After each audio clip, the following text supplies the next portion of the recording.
Daisy here. I'm just your normal 19-year-old college girl living away from home for the first time. And can't deny that it could get lonely sometimes, and I felt homesick a lot. But it's okay though, as I have Lucas, my loving boyfriend. Okay, yeah, his family is well off, so he always treats me to nice places and buys me nice gifts. A few months ago, he told me to move in with him in his family's mansion, and I've agreed. But don't get me wrong, I'm not a gold digger at all. I just had no other choice. It all started one night when thieves broke into my apartment while I was asleep. It was terrifying. I knew they were ransacking my living room and stealing my TV and laptop, but I'd rather stay put to protect myself. After that, I didn't want to be home alone at all anymore. Lucas, too, was worried for me, so one evening he told me, "Daisy, I think you should come live with me, at least until you find a roommate." Wow, I wasn't expecting that, but I guess it made sense. I felt a bit awkward about it, though, as I've only been to his house, or should I say his parents' mansion, a few times. And although there was plenty of space, and his parents adored me, but I didn't want to feel like I was intruding. Sensing my apprehension, he continued, "I've explained the situation to my parents, and they're cool with it." I smiled at him and replied, "Well, okay then, but it will just be temporary." Before I moved in with Lucas and his family, I felt very anxious. I wasn't sure if I'd be able to adapt to their lifestyle, and I didn't want to upset his parents. I worried a lot, but not once did I think my trouble would be with the maid. Yep, you heard me right. On my first day at the mansion, a cheerful woman immediately ran towards me and greeted me. Mrs. Harris introduced her to me. "This is our maid, Sarah. She's been with us for years, so if you have any problem, just ask her. We're all family here. Make yourself comfortable." Then Sarah quickly grabbed my suitcase and smiled at me. "Miss, let me help you with that. I'll show you to the room." It was so strange having someone else do stuff for me like this. I could just smile back and follow her upstairs. That made me feel so welcomed here, and how nice this maid was. Maybe we could be friends. But suddenly, a thump cuts off my thoughts. It was Sarah. She'd thrown my suitcase to the floor, then said, "What on earth do you have in there? Carry it yourself. Your room is down the hallway to the left." And she walked off. What was that? Did I do something wrong? I quickly picked up my stuff in confusion. I didn't want to make an enemy of anyone here, especially not on my first day. So after I unpacked my stuff, I went down to the kitchen to help her prepare dinner. She was still so grumpy at me and told me to just get lost as I'd only be in her way. I remained persistent as I really wanted to resolve whatever her misunderstandings about me were. Eventually, she gave in and said, "Fine, you want to help? Go dice up all of those onions." "Yes, sure, but all of these?" I asked her while staring at a basket full of onions. "Are you going to help me or not?" she said sharply. I replied, Okay, don't worry, I'll do it." I tried starting up a convo with her, but she just rolled her eyes at me. Meanwhile, the onions were giving me hell. My eyes were burning and tears were streaming out. Ouch! When I finally finished, she stared at my swollen eyes and said, "If you're that upset about living here, you could just leave." "It's the onions," I told her. She smirked as she took them off me, then walked straight to the trash and threw them away, saying, "You took too long. I didn't need it anymore." What? My face dropped, but I was far too exhausted to argue with her anyway. That's when Lucas and his parents came down for dinner. Sarah quickly set up the tables, then called me over with a bright smile as she pulled out a chair for me. "Miss Campbell, please take a seat. Dinner is ready." Was she for real? I couldn't keep up with her constant change in personality. After dinner, I approached Sarah while she was doing the dishes. "Look, I'm sorry, but did I do something to upset you?" "Yes, you sure did. You waltz around like you own the place, but you're nothing more than a parasite. And I won't let you worm your way into my home." Before I had time to process her words, she grabbed an expensive-looking marble plate and smirked at me as she dropped it onto the ground. Then, with a piece of broken plate, she quickly slit her hand and yelled out loud, "Miss, I'm so sorry for vexing you, but you shouldn't have broken this. It's Mr. Harris's favorite plate." Hearing the crashing sound, everyone quickly gathered in the kitchen and stared at me for answers. I immediately explained, "No, it's not like that." But Mrs. Harris said, "It's okay. Let's help Sarah first." Then she led her off to get the first aid kit. I grabbed Lucas's arm. "Babe, I really didn't do that." He reassured me with a smile. "Daisy, don't worry about it." "You don't understand. Sarah did it on purpose and blamed me." He laughed as if he'd just heard something ridiculous, then said, "No way. I bet it was just some sort of misunderstanding. Sarah is really nice. Don't worry, you two will get close in no time. Now let me clean up this mess. You go and relax." I felt frustrated and fed up. but I reluctantly went back to my room. This girl was definitely on to me. But for what reason? Over the following weeks, her vendetta against me continued. She washed my white clothes with colored ones, then intentionally threw away my stuff and made out she mistook it for trash while cleaning my room. She put extra hot chili flakes in my food, then rushed over with a glass of water when I started to choke, and so on. Worse still, Lucas and his parents wouldn't hear a bad word said against her. They were completely oblivious to how crazy she was. I didn't understand why she hated me so much. Was she jealous of me or something? All right then. If she wanted to play with me, then game on. So I decided to spy on her to catch her red-handed and show everyone her true self. My chance to expose her finally arrived. I was passing her room and I saw her holding a watch. I recognized it. It was Mr. Harris's. She looked shifty as she placed it into her drawer and hid it underneath some of her clothes. Aha! Got her. I quickly ran to the garden to find Mrs. Harris and managed to persuade her to come with me to Sarah's room. Sarah stood by looking all innocent as Mrs. Harris checked her drawer, but the watch wasn't there. And instead we found it still intact on the vanity in the master bedroom. Huh? At that moment, Sarah suddenly bawled out, "Ma'am, I would never steal from you. You know that. I've gone out of my way to please Miss Campbell here, but she's intent on making my life a misery." Oh my God. Those crocodile tears. Did she have no shame? I tried explaining myself to Mrs. Harris, but she held up her hand and told me she didn't want to hear it. I wanted to make amends, so the next morning, I prepared Mrs. Harris's favorite smoothie and breakfast for her. I set it up nicely on the dining table, then went upstairs to get her, smirking at Sarah as she passed by. Mrs. Harris seemed happy with the gesture, but just an hour later, she said she didn't feel well. She was clutching her stomach as she glared at me and blamed me for poisoning her food. What? How frustrating! And Lucas wasn't even home for me to talk to. So I went to the kitchen to check the expiration date of everything I'd used. But I swear it was all fresh. I even went through the trash to check the used milk carton. That's when I saw some sesame seeds in there. That's odd, as I knew Mrs. Harris was allergic to them, so we never had them in the house. It had to be Sarah. She must have poisoned the breakfast with them when I was out of the room. Later that day, Mrs. Harris was feeling better, so I went to see her and told her that I was leaving, on one condition. Then I persuaded her to come into my room and hide in my closet. By this point, I think she was willing to do anything just to get me out of her house. Then I called Sarah over to help me pack up my stuff. She stepped into my room with a cocky smile and knocked over the box of my stuff, then said, "I was always going to win." I replied, "Fine, you win. But before I leave, I want to ask you something. You put sesame seeds in the breakfast I made for Mrs. Harris, didn't you?"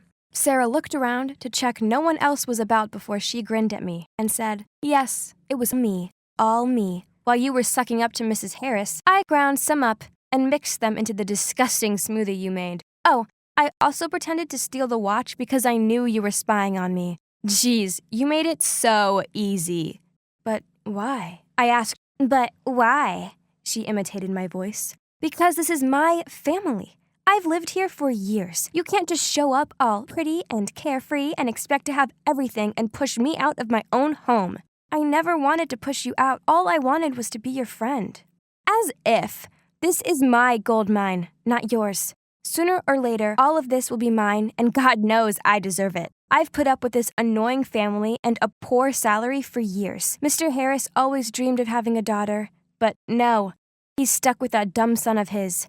It's only a matter of time until he realizes I can be the daughter he longed for. Or, now that you won't be around, it'll be easy for me to trap Lucas by having his baby. Either way, the winner is always me.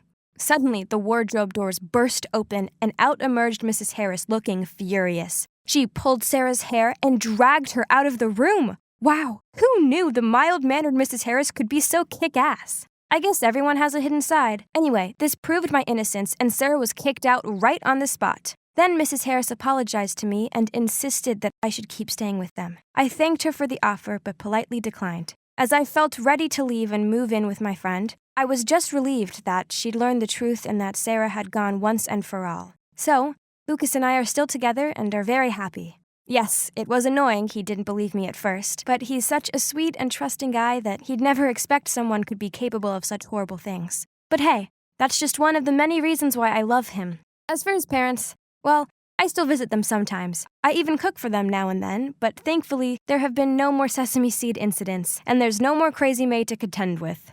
Phew. Sir, we're looking for the nearest landing point. Our helicopter has lost 2 engines. Mayday! Mayday! Mayday! Jetfly 457! Do you know who I am? I am Mr. Anderson's daughter. I insist you find a way to save us immediately! Poof! Money isn't gonna save you now. The best thing to do is be quiet and pray. No, it can't end like this. I tried raising my phone to pick up a signal, but Blade hit my hand, causing it to tumble onto the ground and the screen to shatter. Stop this nonsense! Nonsense? Actually, I'm trying to get us out of this mess, but all you're doing is just sitting there. Before I could finish my sentence, Blade blurted out, "For God's sake!" then jumped out of the pilot's seat, put on a large backpack, and turned to me. "Get ready to parachute out." What? Are you serious? No way I'm gonna do that. That's the only way out. Suit yourself, else I don't mind jumping alone either. Oh my God, he's a jerk. Fine.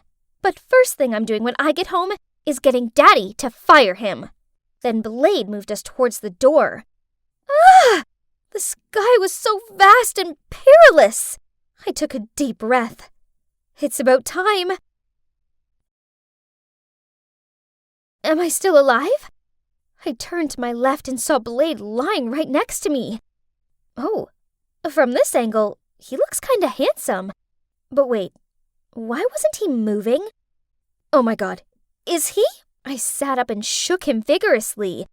You can't be dead! You must get me out of here! You haven't given me a chance to fire you! Shush. Turn the volume down, will ya? Oh God, you're awake. Take me home at once. I want to go home, not this disgusting place. You're the one who insisted on flying with me in the first place. That's not how you talk to your mistress. He rolled his eyes at me and muttered under his breath. Oof, please. You're not my mistress. You're just my employee's spoiled daughter. Can you believe the cheek of that man? Ugh!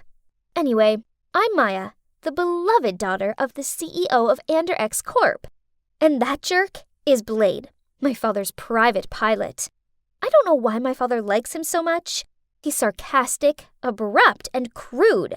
The only reason I was flying with him in the first place was because he was going to pick my father up from a meeting in Rio, which coincidentally, I was in need of a weekend getaway under the hot tropical sunlight. So, 2 birds, 1 stone, huh? But, yeah, this is what I got instead. Oops, how embarrassing.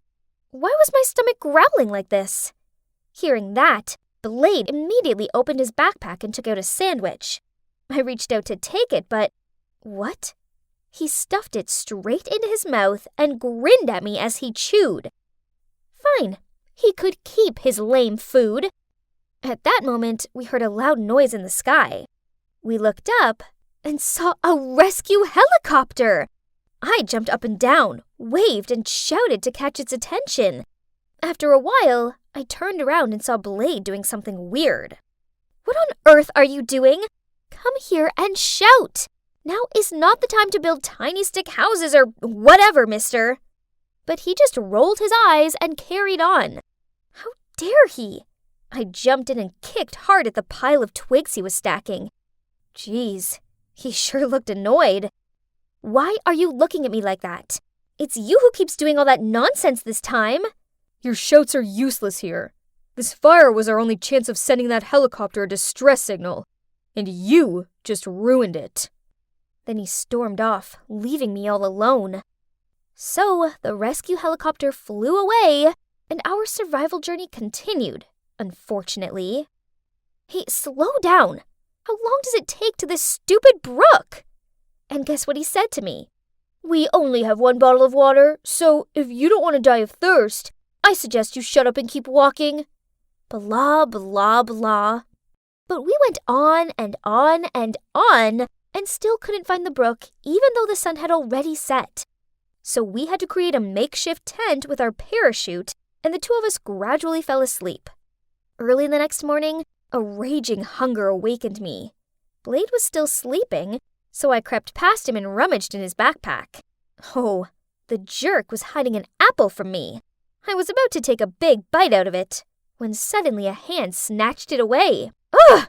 I can't stand it anymore. It's just an apple. Why do you... Huh? When did Blade get so hairy? Wait, was it a monkey? Ah! I screamed loudly, and the monkey ran away with my breakfast. Blade rushed over to me. You know what, princess? That was the only food we had left. Then he pulled my hand to chase after the monkey. And guess what we found? OMG. There was our helicopter next to the brook. We were so happy that we ran over and hugged each other tightly. We're alive! And we have enough food for a week in there. Oh, wait. He was still on my blacklist, so I immediately pushed him away. He scratched his head, and his face turned as red as a tomato. I suppose he was kinda adorable sometimes, but I was still mad at him. As the days passed by, we started running low on food. Blade remained persistent and continued trying to make contact on the radio. Finally, he detected the frequency and... Eek! We got a reply! They told us to wait a little longer, and the next morning a helicopter would come to the rescue. At last! This was our last night in this awful place. Blade was so cold and unpleasant at the beginning, but over the past difficult days, he seemed to have opened his heart and really showed his warm side. We actually spent hours chatting that night, and I listened to him talk about his tough childhood in the orphanage and his dream of flying freely in the sky. That's great! I wish I had a dream to dedicate myself to. Oh, you don't have any? Actually, yes. Since my mom passed away, my father started working even more. I longed to have my happy family life back, but it wasn't to be. Maybe I will get that again, but this time with my fiancé. Really? If so, he's a lucky guy. Huh? What did Blade mean by that? I suddenly felt my face flush. Honestly, speaking of my fiancé, I just found out by accident that the luxurious life he claims to have, all the houses and cars, are all fake. I'm a bit confused, but I haven't asked him directly yet. Just like that, our stories continued until dawn. Ugh, thank goodness, I'm finally out of that awful forest. Maya, are you okay? I've been worried sick about you. Chase? Oh, you two know each other? Chase is my fiancé. It's a long story, but I'll tell you later. Now let's get going. That night, we stayed at a hotel before heading home. And oh boy, it sure was good to be pampered again. I was sitting in our suite room, picking up my room service order and waiting for Chase. What was taking him so long? Feeling down being all alone, I found myself leaving the room and looking for Blade. As I was walking along the hallway, I accidentally bumped into a room service guy and caused him to drop his walkie-talkie. Watch it. Don't mess it up. That sounded a lot like... Nah, it can't be. What made my mistress come all the way over to my room? About the things I told you yesterday regarding Chase, I didn't realize you knew him, so please keep it a secret. Maya, actually, I think you need to know this. Suddenly, his phone rang, so he answered it. The conversation sounded serious. Then he said to me, The airport cameras have been checked and someone tampered with the helicopter. They're going to send me the footage. We both watched the video and saw a strange young man approaching it before takeoff. Hang on. I recognized that man. He's the room service guy I just bumped into. Uh-oh. I had a bad feeling about this. We need to find him now. Huh? What was that smell? Ew, it was irritating my nose. I asked Blade if he smelt it too, and he just shrugged and said all he could smell was my perfume. Then there was a clicking sound at the door. We rushed over to it, but it was jammed. Blade called the front desk, but no one answered. So I took the phone off him and called my room, in the hope Chase would pick up. But he didn't. I started coughing. There was definitely a weird smell in here, So I rushed into the bathroom, soaked the towels, and passed one to Blade to cover his mouth and nose with. Then I grabbed the vase off the table and threw it at the window. Smash! Wow, nice shot. Luckily, we were only on the second floor, so with Blade's help, we easily jumped onto the ground. Then we rushed to reception to verify the identity of the suspicious hotel staff, and ran straight into Chase. Are you two okay? What's with the gas leak? Chase worriedly asked us. Then he turned to scold the hotel manager. Huh? How did he know about that? Blade and I shared confused looks, but neither of us said anything out loud. It was horrible, Chase. I was so scared. Please stay with me. I don't want to be alone. I pretended to cry as I leaned on his shoulder.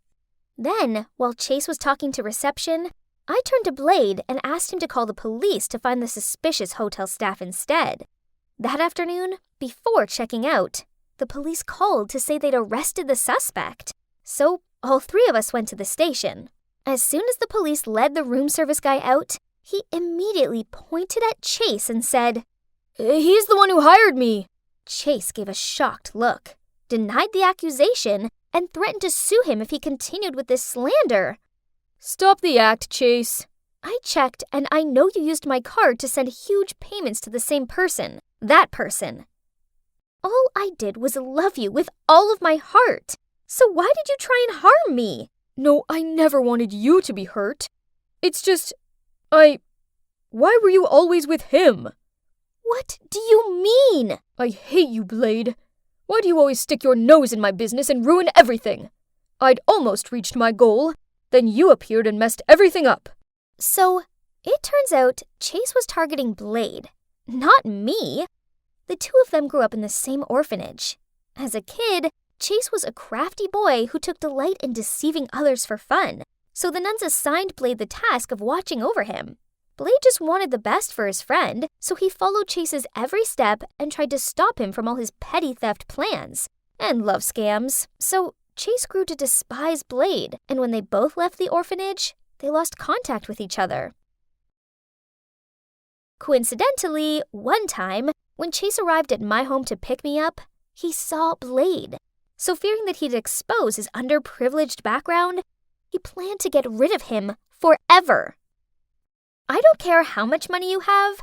I already know your flashy wealth was all made up, but I thought you had your reasons and weren't comfortable enough to tell the truth. But it didn't matter, as I still wanted to be with you. However, what I find unacceptable is your deceitful and cruel nature. I never want to see you ever again. I burst into tears, and Blade comforted me. As for Chase, he was still begging for me to forgive him as the police dragged him away.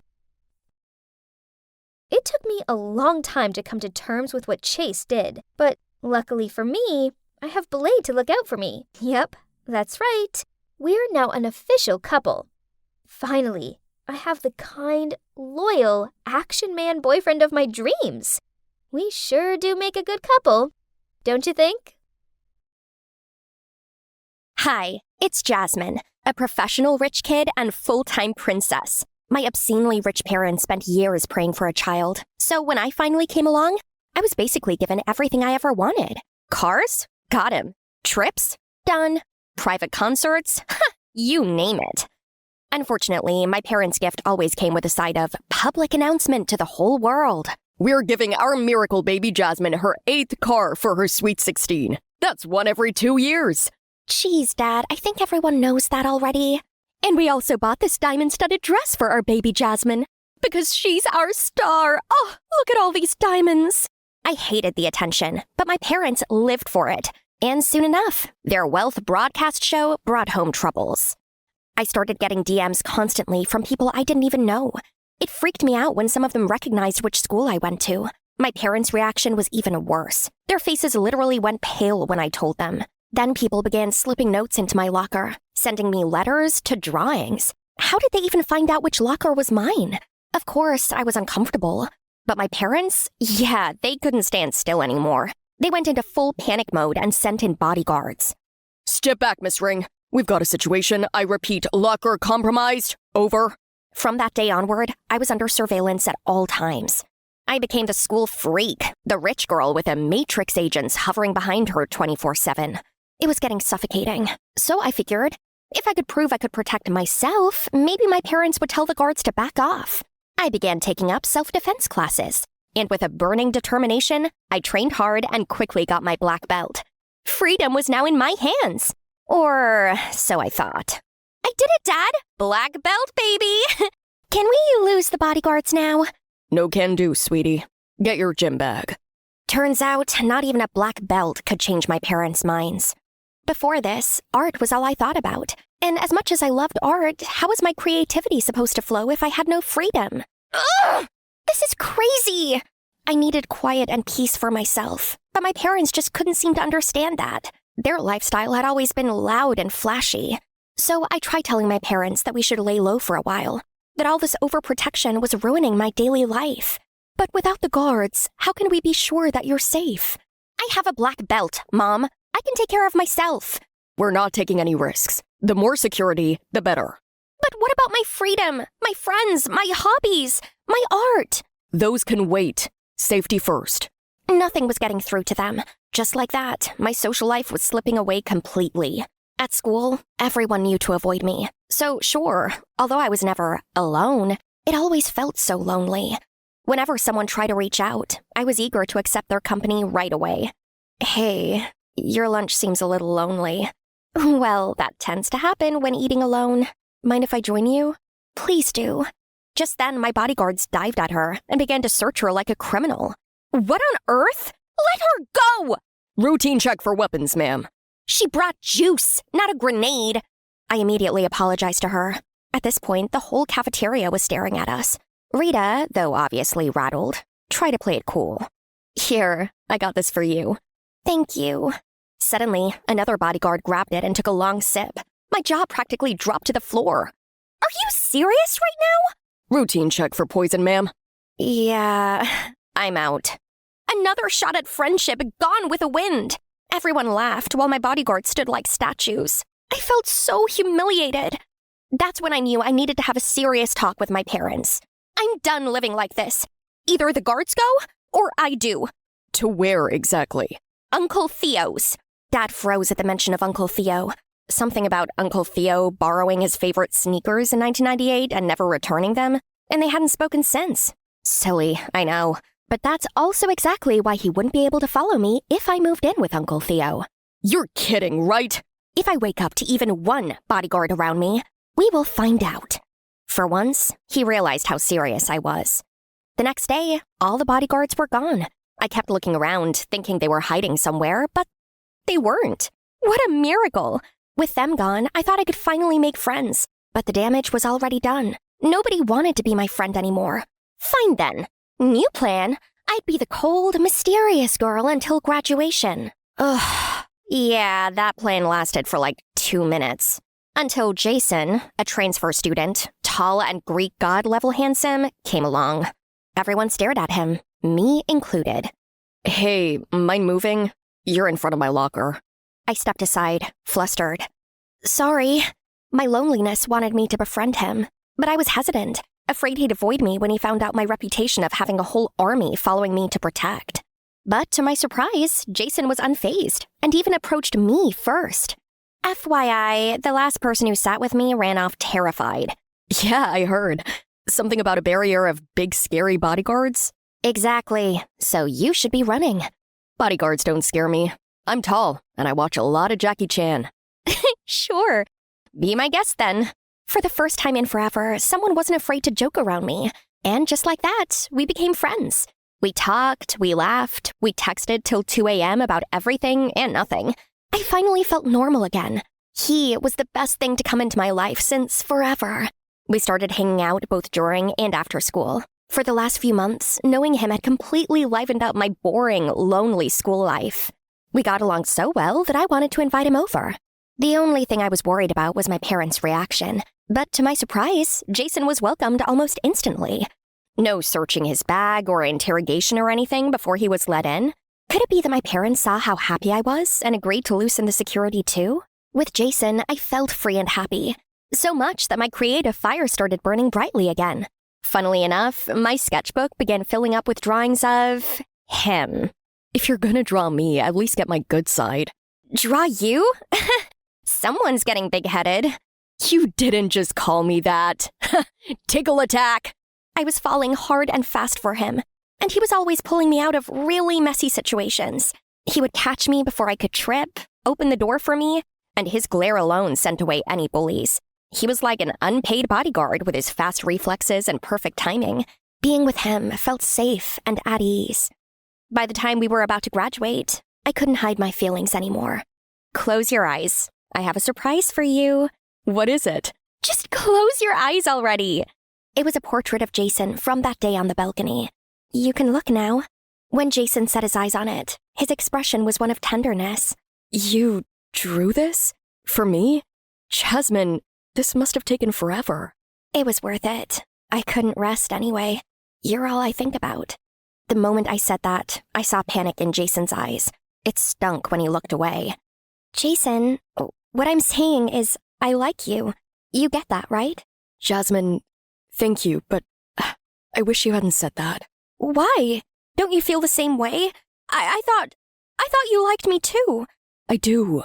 Anyway, we should head back. It's getting late. I tried asking him again, but he kept quiet. My heart was hurting, and I just couldn't understand. Why couldn't we be together? After that, I couldn't bring myself to see him again. I needed some time alone, but I forgot the danger of being completely alone for the first time since ages. Who's there? The streets were empty, but I felt like I was being watched. I turned to run home and bumped straight into a huge, scary guy. Finally! I thought that bodyguard of yours would never leave. Bodyguard? Did he mean Jason? Who are you? What do you want? You filthy rich people must be walking around with pockets full of money all the time, huh? I'm sick of seeing your ridiculous wealth parade. Give me your money and jewelry. Now! Ugh! And then he attacked, but my months of self-defense training kicked in, and he was down in seconds flat. Oh, you've got some fight, huh? Let's see how tough you are now. I felt my heart drop as two more men emerged from the shadows. How was I to fight 3 men on my own? They lunged at me, and I instinctively squeezed my eyes shut, raising my hands up to shield my face, but nothing happened. I opened my eyes, and to my surprise, Jason was there, fighting the men off. He knocked them down like they were made of straw and called the cops. On any other day, I'd be swooning. But at that moment, a cold realization hit me. Are you okay? Where did you learn to fight like that? I could ask you the same. Self-defense class. You next. You just took down 3 grown men without breaking a sweat. Who are you? His silence said everything.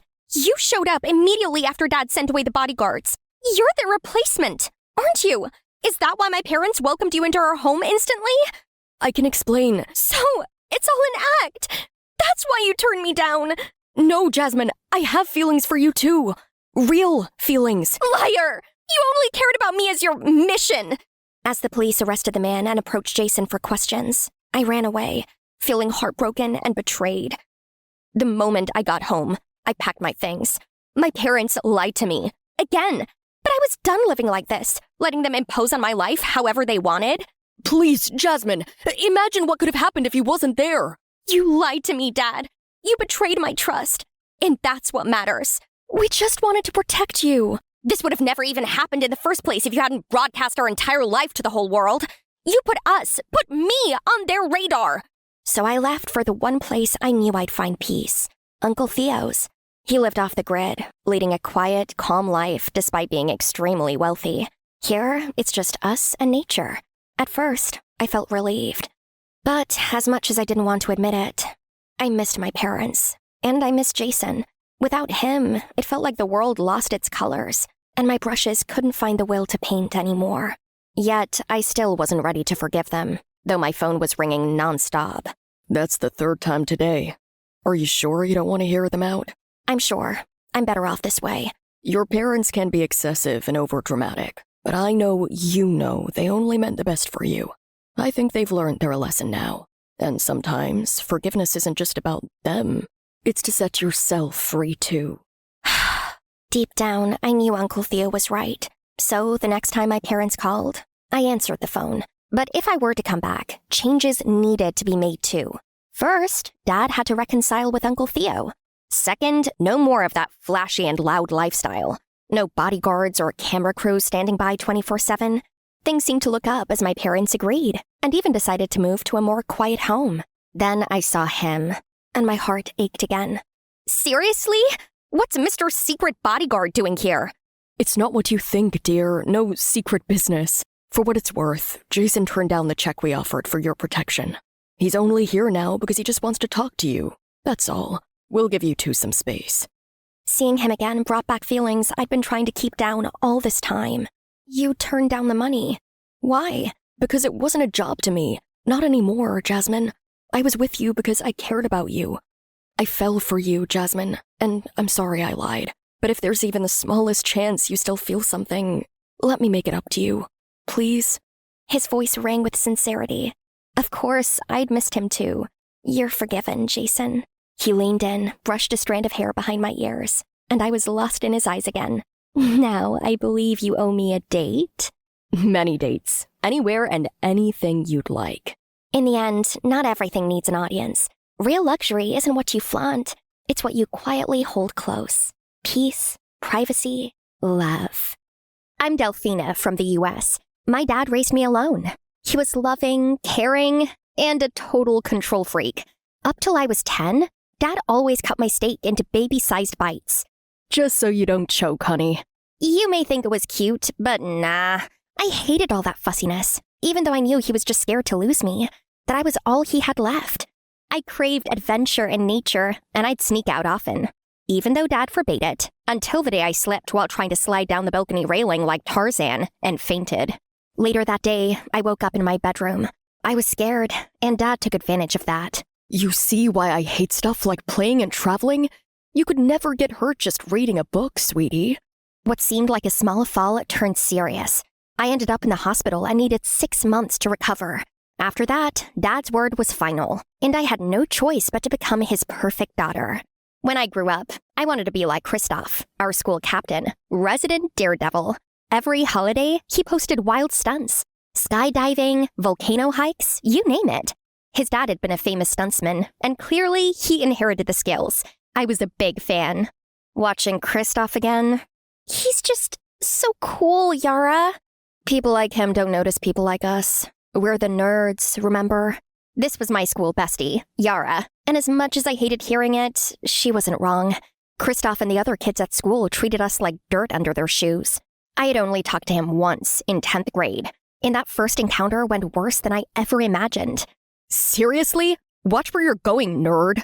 The moment he lifted his foot, my book was already covered in mud, yet I didn't show a hint of anger or protest. It was an accident. I didn't see. Maybe give your eyes a break from reading 24/7, and they will work better. This is a hallway, not a library. That was the real Kristoff. He treated me like nothing, but I still admired him. I longed for the thrill he lived. Then the day came. In the 11th grade, our school planned a trip to a game reserve. I was excited, hoping to find new plant species for my botany passion. But when I asked my dad to sign the consent, he refused. A school trip? No way, Delph, it's too risky. I'm 16. I can take care of myself. What if something happens? You're all I have. I was so mad. At this rate, would he even let me go to college? So I did what any rebellious teen would do. I forged his signature and went anyway. Just as I was savoring my freedom from Dad's overprotection, suddenly the bus tires popped. Everyone stay calm. It will take about 15 minutes to fix the tires. Now's a good time to stretch your limbs if you need it. As soon as the driver said that, we all headed for the nearby woods. There, I spotted a beautiful yellow-fringed orchid, a rare species. I've got to get more of this! I was so focused on picking the flowers, I didn't notice how deep I had wandered into the forest, until I bumped right into someone. Ah! Ghost! Ugh, are you following me? Don't flatter yourself. I only got lost because I was busy picking flowers. Picking flowers? Do you think this is a kind of Disney show? There he goes again, reminding me I wasn't part of his extreme sports universe. Secret idol or not, the guy was a full-time jerk. I was ready to fire back. Suddenly, I saw the tree behind him falling. Kristoff, move! I shoved him aside just in time to avoid the falling tree, revealing the scary-looking tree cutters behind it. Hey, is tree cutting allowed in this forest reserve? You were not supposed to see that. Boys, get them! My heart skipped as the men rushed toward us, and without thinking, I grabbed Kristoff's hand. Run! We sprinted as if the devil was after us, but instead of reaching the roadside where our bus was, all we saw were endless trees. We're lost! Oh God, I don't want to die! I thought you were the great explorer. All my life, I craved adventure, excitement, and thrill. But I didn't know it would have to come along with a fight for survival. While Kristoff was shaking like a leaf, I quickly recalled everything I'd read about escaping danger and spotted a narrow cave nearby. There, that cave! Come on, Kristoff! What? No, I'm scared of tight spaces, and this isn't some action movie. You literally explored a cave in your last video. How is this any different? Because that wasn't real, okay? None of it was. What do you mean? How? Ever heard of video editing? My dad was the real deal, not me. The truth is, I hated his work, but everyone expects me to be like him. I just pretend. The guy I thought lived for danger was just as scared as I was. Maybe more. As the footsteps grew louder, Kristoff shrank back in fear. Without a second thought, I yanked him into the cave. We huddled close, hands clasped without thinking. My stomach churned with regret. I should have listened to my dad. Where are they? We need to find those brats before they report us. One of them took a picture. We hid in the cave for what felt like decades. And when it seemed safe, we came out only to find that it was getting dark. Oh no, it's too late. The bus must have left without us. Maybe they didn't even notice we were gone. Have you forgotten who I am? Kristoff, the school king, strongest of all. Of course they'll notice I'm missing. We just gotta find them. Oh please, now the scaredy cat's acting tough? I already knew the truth. But right now, we had to find our way out before more trouble hit. But just as we were trying to escape the forest, those terrifying figures suddenly reappeared, blocking our path once again. Oh God, I don't want to die yet. I'll pay you whatever you want. You? Pay us? Ha! That's cute. You brats had the guts to record our secret. Letting you go would be like handing ourselves over to the cops. Trapped with no way out, I dropped down in a flash, grabbed a fistful of sand, and flung it straight into their eyes. As they screamed and staggered back, I grabbed Kristoff's hand and ran. I didn't know how long we had been running. We finally located the place the school bus had stopped, but it was gone. No way, how could they leave me? There's no signal here, and we don't even know where we are. Let's just calm down and find our way to the nearest town, where we can call our parents. If I die and you make it out, tell my cat I love her. Can you be quiet for 2 seconds? I'm trying to remember the road we came from. I've got this freaky gift. Photographic memory. I could remember every sign, every billboard on the way here. And, I used to study maps for fun. That's actually kind of cool. This squiggle is the highway we drove through, and I'm 80% sure this weird tree that looks like a duck's foot was near a town. Huh, you might be a genius. And just like that, we began our journey back, guided by my lead. Are we there yet? My feet are so sore. Look! That's the tree with a duck foot! This way leads to a town! Ha! Told ya! Thank you, Duckfoot Tree. Mwah! Shouldn't I be the one you're kissing? Wait, what? I mean, I didn't mean... Ugh, never mind. Forget it.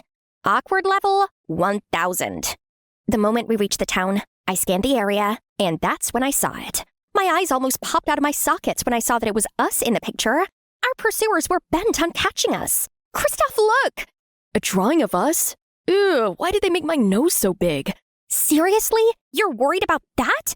We have to hide before anyone recognizes us. Now! They truly meant to eliminate us. Just as we looked for cover, they spotted us, and the chase began again. We ran like it was a marathon for our lives. Then we stumbled into what looked like a festival. Blend in with the festival crowd.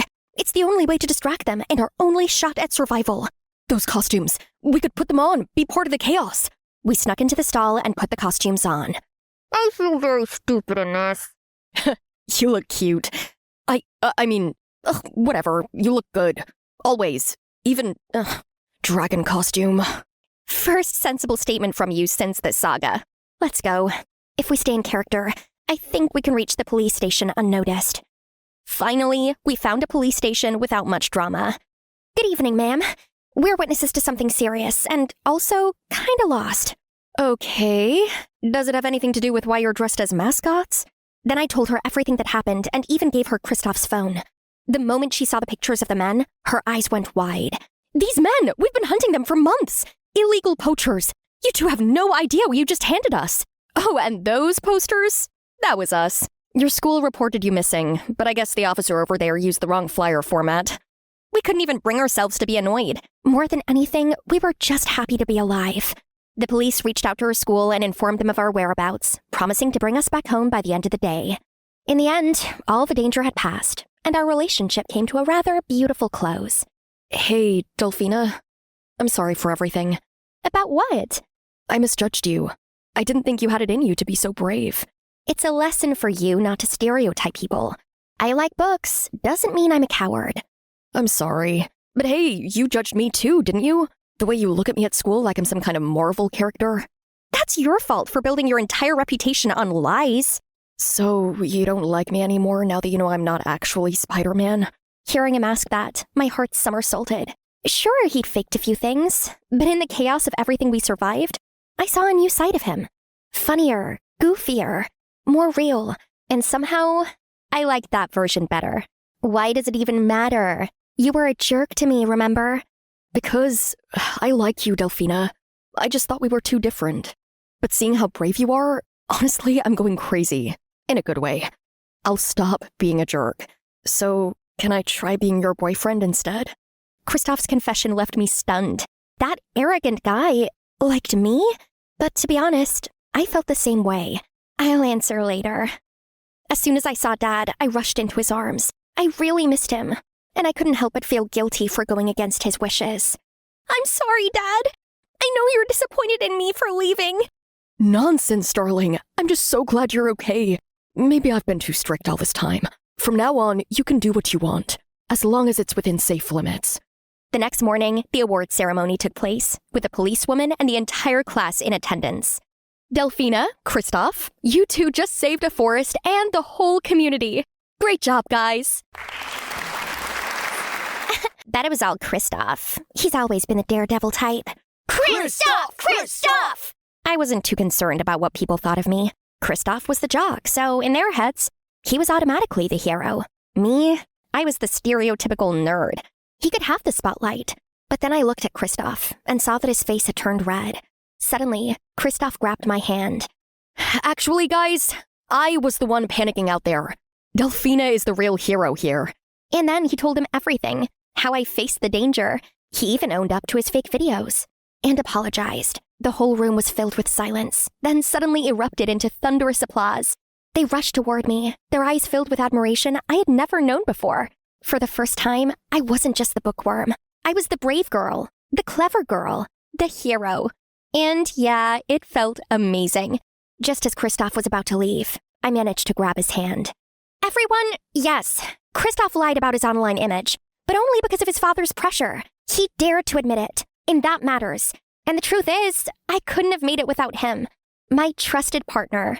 I never went back to my boring life after that. Especially not after I said yes to being Kristoff's girlfriend.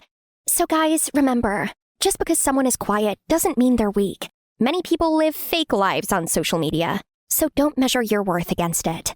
What about you? What did you learn? Wow! This place was like a life-size dollhouse! It was huge and whoa! Was that a whirlpool bath? I was in heaven. Slow down, dear. OMG! You even have an indoor badminton court? I love badminton! This was the most amazing house ever! Hey, I'm Helen, and I grew up in a normal house with a normal family. I love my parents, and life was great and all, but the one downside was the long journey to my new high school. My mom, Grace, said she had the answer to this and suggested I go and stay with my Aunt Lucy, as she lived closer to the school. Okay, so I'd never met Lucy before. Actually, until Mom mentioned her, I didn't even know I had an aunt. Mom explained that Aunt Lucy moved to Canada for business and had only returned to the US recently. This was the first time I had to live so far away from my parents, so I was kind of worried I'd get homesick. But one advantage was my bestie, Madeline, lived right nearby. Awesome, right? Besides, this place was dope. I couldn't stop gawking at that badminton court. Seriously, it was bigger than my house. Aunt Lucy, I guess you must really like badminton. Yes, many people think it's just a backyard game, but it's a true sport to me. Wow, it was a rarity to meet someone with the same tastes as me. We chatted for ages about our interests. Lucy was so easy to talk to, and I honestly felt like I'd known her for years. I would love to become a pro badminton player, but Mom thinks I should keep it as a hobby and find a more stable career. I see, but don't let others discourage you. The true passion is worth pursuing. Let me arrange a training schedule for you. Now, try this. Oh, how do you know I like lobster linguine? At first, living with Lucy was like being in a dream world. She pampered me, bought me clothes I wanted, and cooked the most delicious dishes. But beneath the shine, there was also a darker side. Lucy was super strict. I mean, major general level strict. I had to wake up at 5 a.m. each morning for training, run laps of it for an hour, and hit 50 shuttlecocks over the net in a row. If I missed one, I had to start over again. Meanwhile, I still had to keep up with my homework, and I couldn't go and meet my friends on the weekend or do anything without asking Lucy for permission first. At least at school, I could vent to Maddie about it. I expected her to agree with me, but she shrugged and said, I guess your aunt just wants the best for you. Besides, your badminton skills have improved loads. If I could live in a luxurious house, eat delicious food with such a caring aunt, I'd so put up with a grueling training schedule. Yeah, I guess she's right. Maybe I should be more grateful. Of course, on finding out about the school badminton club, I immediately signed up for it. I was walking over to the court, swinging my racket about, and ready to show off my skills, when these two guys approached me. Go back to the cheerleading team where you belong, sweetie. Leave the court for the real pros. How dare these idiots judge me like this? They hadn't even seen me play. Oh yeah? I challenge you to a game. Then we'll see who's serious. We're the best players in the school, just so you know. Pick one. Suddenly, another guy appeared next to me and said, then let's play doubles. Oh my god, he's Tyler, the best badminton player in the whole school. I've heard all about his reputation and seen photos of him with a trophy in the school newsletter, but I've never met him before. Surprisingly, he's even cuter in person. Pfft, you can defeat us in singles, but can you cover that useless girl in a duo match? That's it. Scoot over. Let me show you what this useless girl can do. The game started and instantly, Tyler and I vibed on the court and were hitting the shuttlecocks at lightning speed. We won in straight sets, and those losers looked so bummed out. Tyler seemed super impressed, and then, good game, Helen. Do you want to hang out again? How about tomorrow? We could go get some food. Mamma mia! How can I say no to that? But when I told Aunt Lucy, she didn't take it so well. Love may seem appealing, but it's a waste of time and energy that will lead to a decline in your badminton abilities, your grades, your mood, everything. You're too immature to deal with those type of emotions right now. This was ridiculous. I wasn't a little kid. I was perfectly capable of making my own decisions and following my own feelings. He's a sweet guy who helped me out. Of course he did. All guys appear nice at first. Maybe if you just gave him a chance. Wake up, Helen, and stop yourself from throwing away your dreams for some boy. Ugh, it was no use. My aunt was too stubborn to listen. I stormed up to my room, feeling frustrated. No way was I letting my aunt's strictness ruin things with my dream guy. So I decided to sneak out to meet Tyler. But how? I know exactly the person who can help. Matt's red code. Aunt Lucy won't let me see Tyler. Please help me distract her. Okay, but only if you get me a signed copy of the Ballad of Songbirds and Snakes. Easy peasy. After that day, I was able to go on multiple dates with Tyler, all thanks to Maddie's help. She always came up with the most convincing excuses, like I was going to her house for group study or we were going to a super important event. Then one time when I was supposed to study at home, it was actually Maddie pretending to be me. Later, I sneaked back into my room, all giddy. You wouldn't believe how great our date was today. But Maddie just gave this awkward look. What's up? Did my aunt suspect something? No, everything's fine. Then she immediately climbed out of the window. Strange. But the next day she acted like nothing had happened, so I let it slide. She must have just felt unwell or something. Meanwhile, things with Tyler were getting better and better. After a romantic date, we walked home, and suddenly Tyler stopped me, looking all shy and nervous. Helen, I really like you, and I like spending time with you. Be my girlfriend, will you? OMG! This was the best thing that had ever happened to me! I flung my arms around him and yelled out of my lungs, yes! When I finally let go of him, out of nowhere, a kid on roller skates bumped into me and sent me tumbling into the road. A car zoomed toward me, and before I could process anything, Tyler sprinted forward and pushed me away. When I opened my eyes, he was lying there unconscious. I panically called an ambulance and went with him to the hospital. As I sat in the waiting room with floods of tears, I was so scared and didn't know what to do that I ended up calling Aunt Lucy. Only a few minutes later, I saw her hurrying toward me, looking dead serious. Helen, what have I told you? You lied to me to hang out with a boy? I had no heart to argue about that and immediately burst into a fresh bout of tears. It's my fault. Tyler risked his life to save me, and now he's hurt. Aunt Lucy's demeanor softened, and she pulled me in closer. After a while of consoling me, she finally opened up and shared a story I didn't expect. Actually, I fell in love when I was around your age, but he betrayed me. I just don't want you to be hurt like that. Oh, that's terrible. But Tyler is a good guy. I just know he is. He saved me. And for that, I'm truly grateful. Okay, I'll trust your judgment and give you my blessing to get to know him further. Thank you. Right then, the doctor appeared and told us that Tyler was all right and he would make a full recovery in a few days. Thank goodness. When Tyler was back, Aunt Lucy stuck to her word and gave me and him a chance together. She even offered to give both of us a badminton lesson. Brace yourself for the craziest training routine ever. But practicing with Tyler made it actually bearable and a lot more fun. I had a big competition coming up, which could get me the professional player title and a chance to join the national team if I won. So I needed all the training I could get. Just one more step away from my greatest dream. Also, I couldn't contain my smile when seeing Lucy gradually warmed up to Tyler.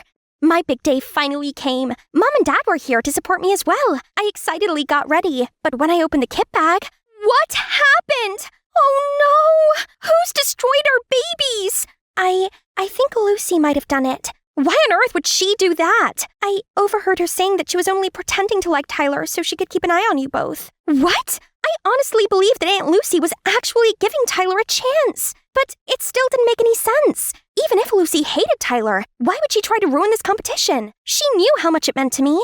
There's one more thing, but I don't think you're ready to hear it. Gosh, just spill the beans, Maddie. Actually, the day I disguised as you, I found something out. Lucy's not your aunt. She's your mom. She wants to take you back to Canada with her, and she knows if you won this contest, then you'd never want to leave. I stood there in complete shock. So, my beloved family I'd known all these years wasn't actually mine? And Lucy, how come she had the brazenness to show up now as my real mother and wanted to take me back? I felt like my whole life had been one big lie and immediately rushed to find Lucy. Is it true? You're my real mom? How did you know? I can't believe you did that to me!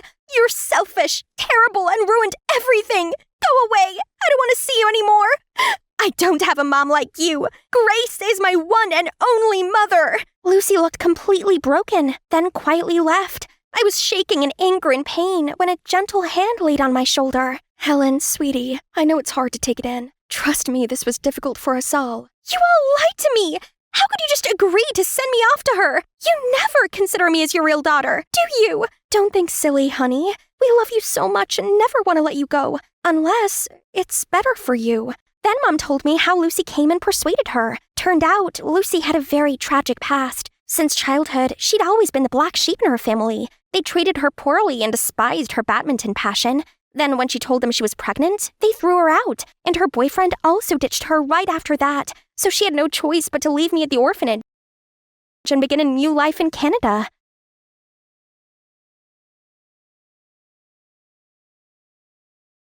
After countless hardships, she finally became successful, and all she desired was to reconnect with me. I believe everyone deserves a second chance. That's why I let you two live together for a while. Only if you're happy, I would tell you the truth, so you wouldn't be too shocked. Besides, she can help you more than me now. Hey, you even inherited her badminton spirit. I was stunned for a while. It's true that Lucy left me, but that's because she didn't want me to suffer with her. And I indeed had a happy life. I shouldn't be so rude to her. But it was still a lot to digest, so I went home with Mom. I shut myself away until the next day. Tyler came and tried to convince my gloomy self to go for a walk.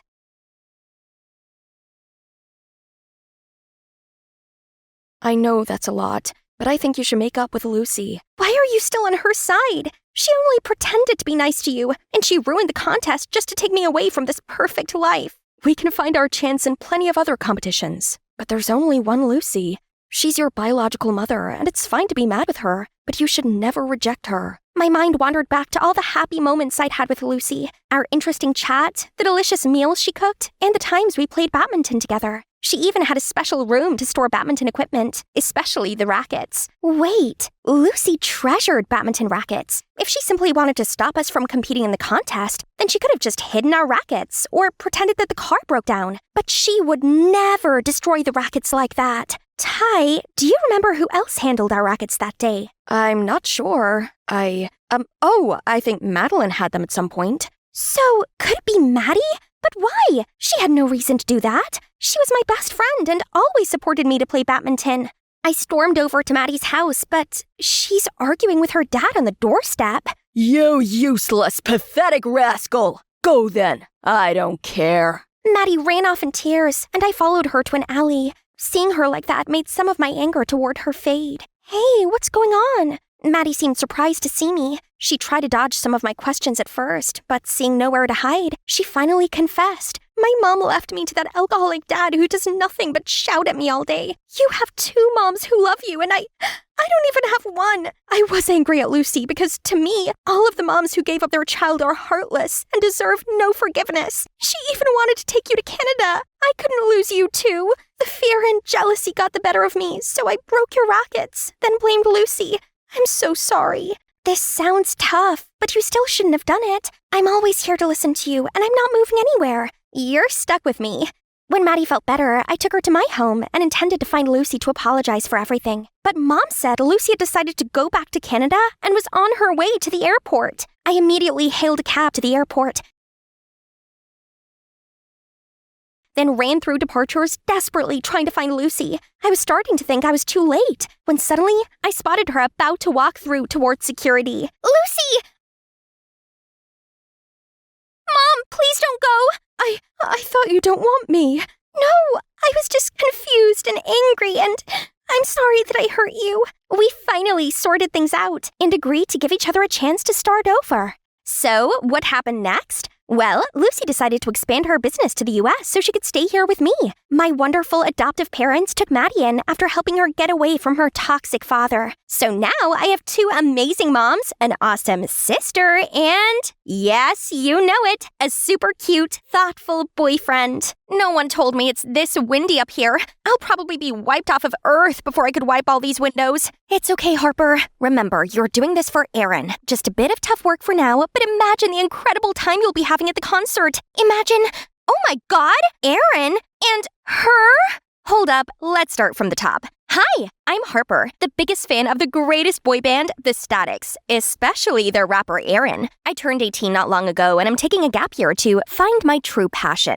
To be honest, I'm not really interested in anything. The only thing that makes me feel alive right now is fangirling, following my boys around, concerts, touring, etc. But after months of that, I'm totally broke. Not to mention, Aaron's having his solo debut album. So, having no choice, I asked my super sweet boyfriend Kirk to lend me some money. But, again, all you ever did was spend relentlessly on this trash. You don't study, nor get a job. How are you expecting to afford it all? Do these idols feed you or give you a roof over your head? I don't think so. I can't help you forever either. Trash? He called my passion trash? Excuse me, I asked for a loan, not like I was robbing him. He wasn't like this the other times. Finally showing his true self, huh? Fine, I don't need an unsupportive boyfriend. Anyone that stands between me and my happiness can get lost. So, we're over. Whatever. But wait, I still need to come inside as Kyra's bestie, not as your girlfriend. You might be wondering what kind of relationships I have going on here. Well, I actually befriended Kyra first. We were both ecstatic. Fandom of the Statics. If you know, you know. Fangirls bond is stronger than any friendship.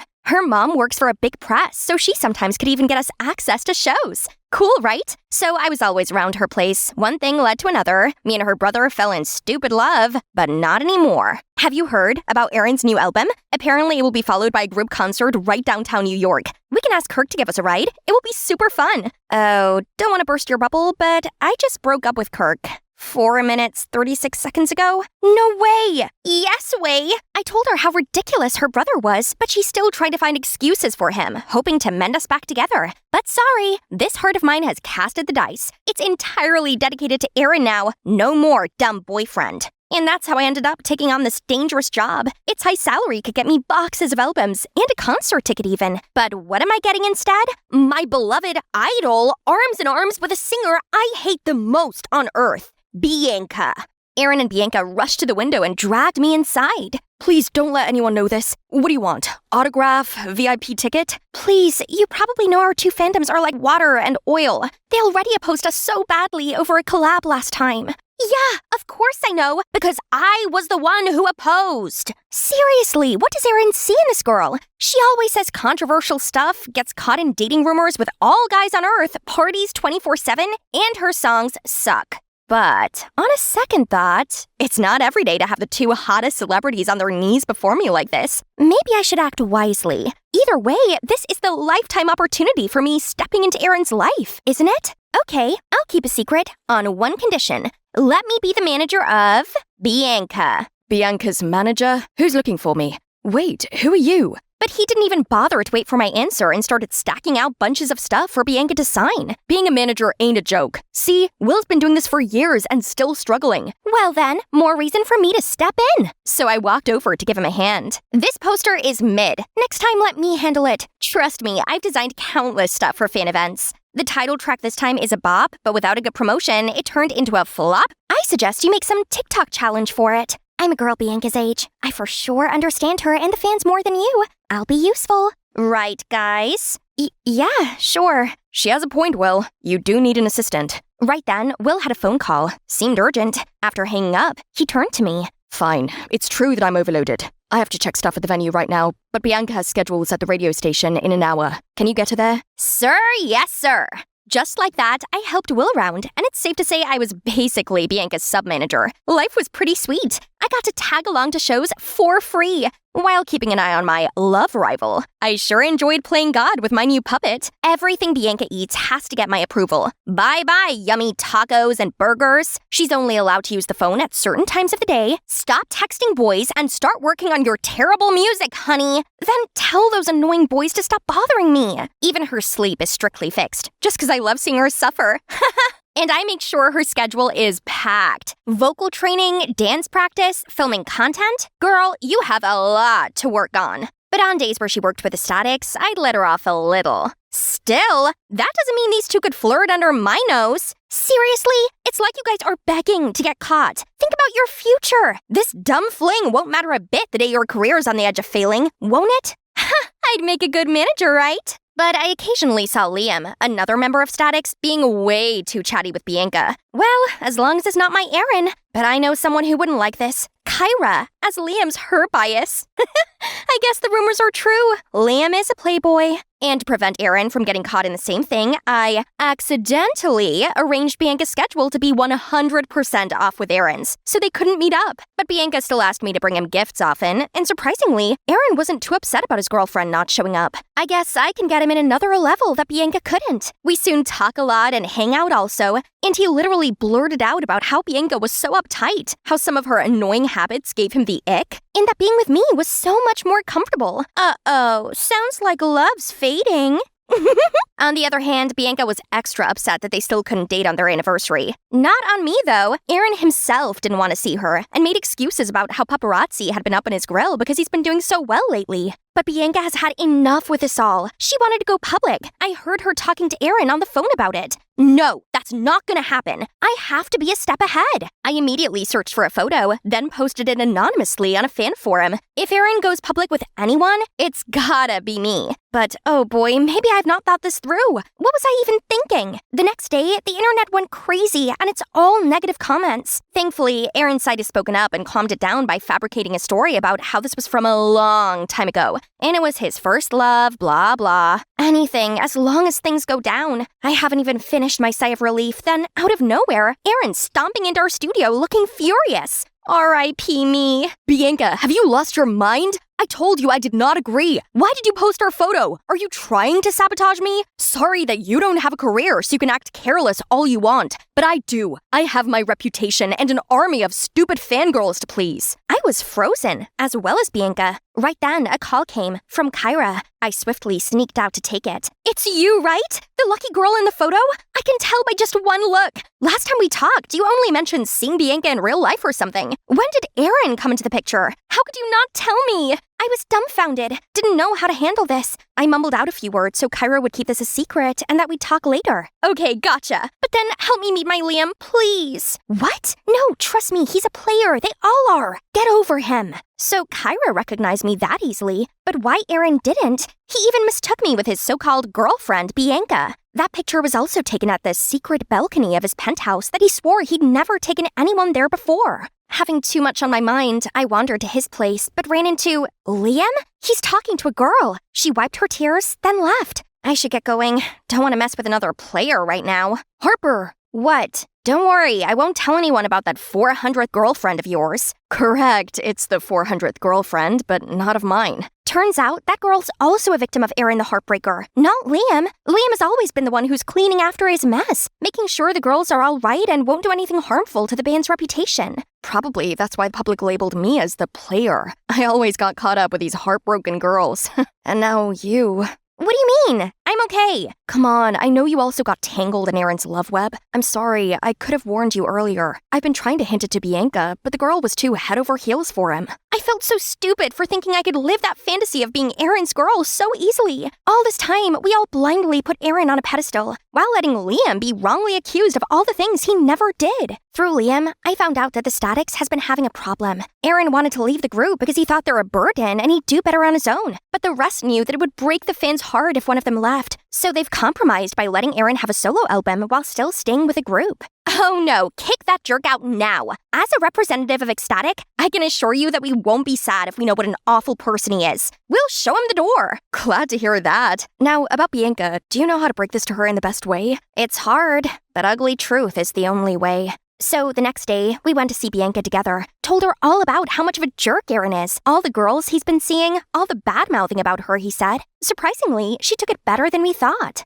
Thank you, too, for looking out for me. I know he's bad, but I thought I'd been able to change him. But yesterday when he came throwing a fit at me, I realized that I deserved better. Oh, poor Bianca. I really owe her a zillion apologies. I asked Liam to give us a minute and came clean to her on everything. On the photo I posted, on how I intentionally got in between the relationship, on my dumb rules just to get the better of her. I'm truly sorry. I'm just a Delulu fangirl after all. I'm really sad to hear that because at some point I did consider you a friend, especially your ridiculous rules. It helped me a lot. Look, you kept me on a strict diet, helped me get a healthy sleep schedule, made me practice more, stay off my phone, no more doom scrolling and obsessing over hateful comments. I can assure that you've helped me become a better artist and human overall, even though it's by accident. You are seriously too nice. How come I spent all these years hating on you? I'm sorry, and I don't think I should be around here anymore. I'd better go back to my normal life.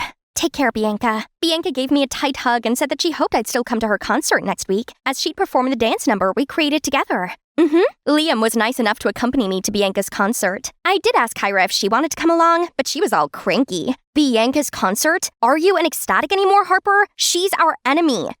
Kiddo, if only she could see past the hate. She could have met her Liam now. The show was going on smoothly. Bianca perfected our dance routine. I was so proud. But as she went to get ready for the next song, a strange VCR got played. I'm a selfish fanatic, a friend's betrayal, a gold digger, a Delulu, and on screen were pictures of me. No! Is this why Bianca insisted I come? Is this her paying back? Or is this Aaron's? Or Liam's? Suddenly, Bianca on the mic snapped me out of the panic attack. And I'm all the worst things without your love. Ladies and gentlemen, your favorite track from my second album, here's Without You. Everyone cheered loudly, but a voice behind me took me aback. No, guys! That's not what the video's about! The lunatic is here! This one! Oh my god! Liam! Liam quickly shushed her and we dragged her outside. Turned out my dearest sister from another mother did this to me. Why? I hate you. I know everything now. Don't forget who I am. Nothing in this fandom could be hidden from me. You got to befriend the boys but ghosted me because you want them all to yourself, huh? After everything we've been through, all the shows my mom helped you get in, you bewitched Aaron, sided with Bianca, then called my Liam a player. But look who you're with now. On top of that, you dumped my brother for a stupid reason. The player here is you. This is a mess, and it's really my fault. I should have filled Kyra in on everything sooner. Seeing her right now reminds me of the exact same person I was just last week. The same hot-headed, immature fan. I couldn't blame her. I apologized and told her everything. And with her dearest Liam's help, Kyra, though still mad, started to be more understanding. I love you, and I hope you will soon see things the way I do now. Idols are also humans. They're not all glitters and gold, so we can't expect them to be all perfect, then refuse to see their wrongdoings, or nitpicking trivial things just because it's not up to our expectations. Let's both be a better ecstatic from now, okay? It's been 6 months since then. I can say that things are definitely for the better now. It's the first performance of the Static since they parted ways with Aaron after his real face got exposed. Yes, that happened. Now look, it seems like the crowd has no problem with dumping that troublemaker either. And me? Normally I'd be here as an ecstatic, but not today. I'm now working part-time while studying to get proper certification on talent management. I realized that I did enjoy working with Bianca and I actually had a knack for it, so I'm going to make a career out of it. Now, excuse me, guys. May I get my manager back? It's showtime. Bye! I was taking Mom to the hospital when noticed the nurse was trying to hurt her. Excuse me, miss. You're making a mistake. That syringe should go into the brachial artery. You're in the wrong location, and that's dangerous. Are you trying to tell me that I don't know how to do my job? I have been doing this job longer than you have been alive! No! You're going to hurt my mother! Bummy, be quiet! Stop disrespecting and let the nurse do her job! No, don't touch her! What is going on here? Your nurse got the location of the brachial artery wrong, and I was trying to correct her, but she wouldn't listen. I'm sorry, she reads a lot of books and she is convinced she knows as much as a doctor. But she is correct, the nurse is wrong. Ma'am, your daughter just saved your life. Hello, my name is Bummy from Nigeria, and I am just 15, but I'm already the world's youngest doctor. And today, I will tell you about my crazy adventure. Before that, please like and subscribe. It all started when I was little. My mom used to take me to the library where she worked and leave me to wander around. That's when I found my interest in medicine. By the time I was 6, I knew everything about the human body. But it only started to bloom when I met Dr. Jeff the other day. He told me I had a photographic memory and encouraged me to pursue medicine. While my classmates struggled to understand fractions, I had already figured out algebraic equations. School became boring, so after school, every day, I would go to Dr. Jeff's hospital, and he would let me observe everything and instructed me to perform some procedures from simple to more complex. Bummy, you've learned too fast. I hope someday you have a chance to spread your wings further, 'cause soon I'll have nothing else to teach you. Then, one day, I was sitting on the porch to finish my medical illustration when I noticed a group of foreigners approaching. Turns out they are American aid workers who would be staying in our neighborhood for a while with some humanitarian projects. Days after, they were carrying out an immunization exercise. Everything was going great when suddenly one of them fell to the ground. I ran to the scene as fast as I could to see him choking.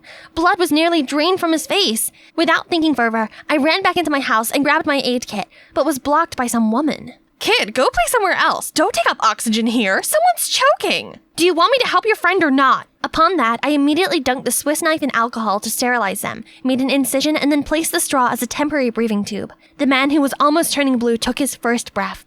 Let's get him to the hospital. It's not far from here. I called Dr. Jeff to inform his situation, and a few days later, the man finally woke up.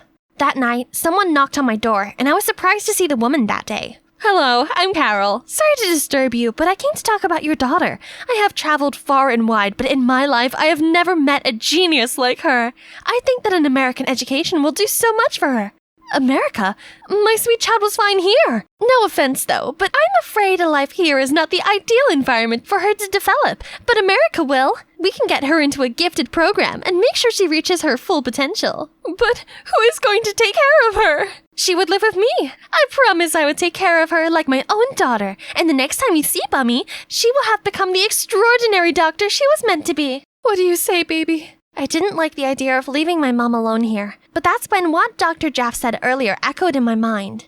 Right, that might be a chance that he meant. Mom, I want to go.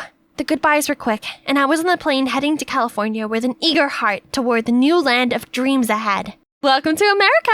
Please feel at home. Oh God, my phone has been buzzing since they talked about you on Facebook. Hang on, I need to take this call. You must be Bummy, right? So you're the girl our mom can't shut up about. Hi, nice to meet you. Are not welcome here. What? Oh, great. You have met my kids, Camille and Ted. Welcome home, Mom. I made dinner. I hoped we could sit and you can tell us all about your Oh, not today, sweet pea. A show wants an exclusive on you right now, Bummy. Now? But that means people are super excited about you. Come on, let's go. Then Carol took me somewhere else with a bunch of strangers holding some kind of lights that blinded my eyes. Suddenly, a man walked toward me. You're Bummy, right? Hi, I'm Martin. Can we start now? Start what? Without letting me catch up on what's going on, Carol already had me chained into stiff clothes and pushed me into a chair opposite the man. Good morning, everyone. Our show today has a special guest, Bummy Alana, the youngest doctor from Nigeria. Or maybe the world. Bummy, why don't you start by telling us your first case? Hi. When I was 6, my friend was choking on a bone, so I performed the Heimlich maneuver, as I read it in a book before. And the show continued with loads of questions about me. I answered them all, but to be honest, I don't know why I was doing what here. I felt such a relief when it ended. But the next morning... Oh, there you are! Rise and shine, my little genius! We have a busy day today. I laid out your clothes, so get ready. We leave in 1 hour. I thought it was a one-time thing. It rather turned into my daily routine. I would be in a show after a show, sitting in front of cameras answering ridiculous questions. I felt like I was making a fool of myself. Carol, I'm tired of the cameras and the interviews. I came here to learn. Oh, darling, we want the same thing. A medical university you need to be at is expensive, and these interviews would help us get a sponsor soon, I believe. In the meantime, just focus on that and your study at school, okay? Yeah. I had to enroll at a public high school with her children. But high school here was weird. In Nigeria, I was supposed to be entering 11th grade. But now in America, I had to enroll in the 9th. It's like I was left behind. Not just that, Camille, Carol's daughter, seemed to not like me and was determined to make my life a living hell. She usually hid my textbooks or my shoes before school, making me search everywhere, and I ended up being late for school almost every day. Bummy, I don't think you appeared on TV shows that you can discard school regulations. Ugh, it's her, not me. And everything got worse. The people at school continued to undermine me and act like I was a dummy. Excuse me, sir, I got a C- even though I got all the questions right. Well, you didn't use the words from the textbook like I asked. But I'm correct. Shouldn't I be allowed to express my answers in my own words? Not in my class. Genius, they say. That day after school, I was home to find all of my clothes all torn apart. That's when I saw Camille smirk. You ruined my clothes! Next time, your clothes won't be the only damaged things if you stay here. Okay, fine. That's the last straw. It's time to teach her that I'm not an easy prey for her. I snuck into her room to mess with her makeup products. Let's see how you can decorate your face to school. But on the way out, I noticed her iPad. Wow, she had a channel herself. And what's this? Was it Carol and her children? What are you doing here? Startled, I accidentally dropped the sculpture on the floor. Oh God, my sculpture! Do you know what it is? I'm sorry, I didn't mean to. You're not making my life miserable enough? Then out of nowhere, Carol barged in. What are you doing? You silly child! Apologize to Bummy right now or you are grounded. Carol, no, it's my fault. She didn't. I'm sorry, Bummy. Then she ran out of her room, hands holding her face. I thought I saw her tears streaming down. What happened yesterday kept me tossing and turning the whole night. It's true Camille wasn't the most pleasant person, but Carol shouldn't have done that to her. Bummy, I bet you haven't seen those tools in your hometown before, right? Haven't you? So you're not ready to dissect a rat yet. Just watch others first. Whatever. I came here for new challenges, but all I got was mocking and belittling. Hey, are you alright? I raised my head to see Ted. Is this because of the biology class? Nah, I couldn't care less about them. They just can't accept a new kid more brilliant than they are. If it's not, so what troubles you? Why your sister hates me so much? She doesn't. She hates that you're everything she is not. Do you know that this is the longest time our mother has been around us since our father left? But in fact, she wasn't here for us. Then he told us how Carol was always traveling, leaving him and Camille alone, and it surely caused a deep hole in her children, especially Camille. That's why she acted like that to me. Actually, that sculpture was the one Mom brought us when she went to Disneyland years ago. Camille treasured it the most. My heart broke for them, for Camille. I understood her pain, and deep down I know I needed to do something to help fix this relationship. I came up with the idea of inviting Ted and Camille to go along with me to our shows so that they could spend more time with their mother. Seeing them happy together, it warmed my heart to know family will always be family, no matter what. Soon Ted and I became closer. I didn't know he had quite a craftsmanship with his sculptures. And you know what? Recently Camille seemed to be super nice towards me. We might make good friends in the near future, right? Then, one night, while we were having dinner, Carol broke an exciting news to me. Bummy, congratulations! Some sponsor sent your application to a top medical school! Good job, Bummy! I haven't been this proud before, my child! Finally, I was a step closer to my dream! A few days later, I was preparing for my interview when I heard Carol screamed. What's wrong? You got a C- in biology? Someone mailed the sponsor a copy of your test, and now they are uninterested. They don't believe that you're a genius with this low score. Oh, my hard work is gone. Who did this? Ted and I looked at Camille at the same time. She was biting her nails nervously and sweating. So Camille did it to me? After everything happened? Camille, why? Cause Mom always loved her than us. What? It's okay. It's good that it happened. I was going to reject it anyway. What? I'm very thankful for your kindness all this time, but I couldn't live on your help any longer. But Carol, there's a bigger problem here. You have been so buried in what could happen in the future to other kids, while you have ignored the present. You've ignored your kids. You have been looking in the wrong places for extraordinary kids. Did you know Camille has a YouTube channel with over 10,000 followers? Did you know that Ted is incredible with woodwork? He has a sculpture of you that he carries around, hoping for a day he can give it to you. They need you, really need you, more than me or any kids need you. So where would you go? I just got admitted into a special program at the Johns Hopkins University. I was going to tell you tonight. Actually, I was preparing for the interview with them. Oh my, you're stronger than I thought. Can I see it? The sculpture of me, I mean. It's so beautiful. I'm so sorry, guys. I wanted to be someone significant. I wanted to be a big deal, but there is no bigger deal than being your mom. I'm sorry. I'm going to make it up to you. Bummy, I'm so sorry. I was angry and didn't think enough. I am so sorry. And thank you for everything you did to us. I know it's hard for you to forgive me, but I forgive you. The car was eerily silent as the taxi drove me to the interview. I read my acceptance letter over and over during the trip. I earned it by my hard work, and I was determined to reach my dreams by my own effort. Finally, I could come to the place where people saw my true potential and attempted to help me reach my fullest. And here I was, ready to hold my dream medical degree. Our school has never witnessed a prodigious student like Bummy Alana. Only in 1 year, she has not only finished her course, but also contributed greatly to endoscopy surgery of the U.S. with her new discovery. Thank you, Mr. Adams.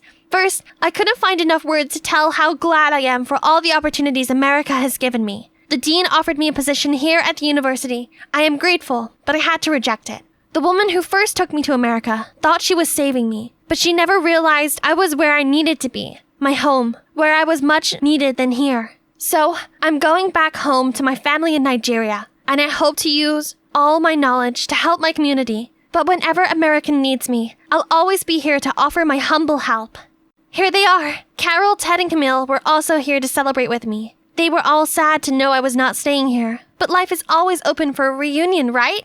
And finally, I was home, with Mom and Dr. Jeff. One day, I was checking the new pack of medical equipment sent from America when I saw a sculpture of me. You sent for me? I didn't think you would make it. As long as it's you, nothing's impossible.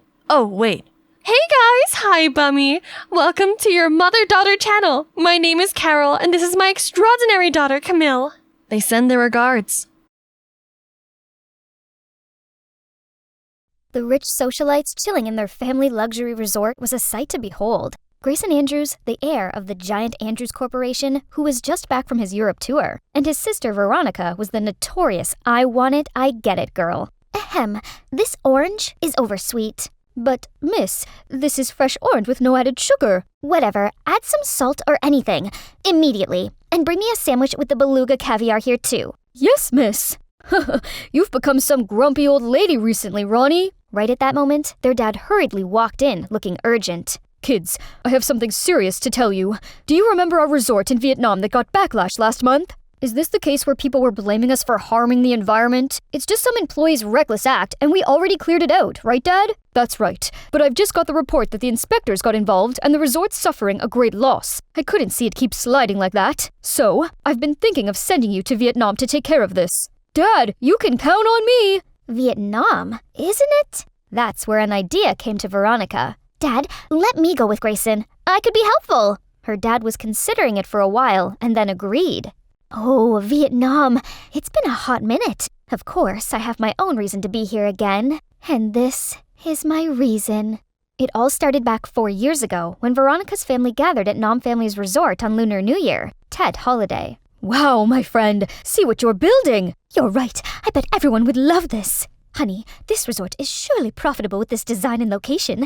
If only we could own one like this. Meanwhile, 14-year-old Veronica was totally mesmerized by someone else. Right at the moment her eyes caught the sight of Nam, Veronica was sure she met the one. Oh my, is this what people call love at first sight? Look at you. The little kid now grew up into a pretty girl, huh? Here's your lucky money. Instead of lucky money, could you please give me your lucky son?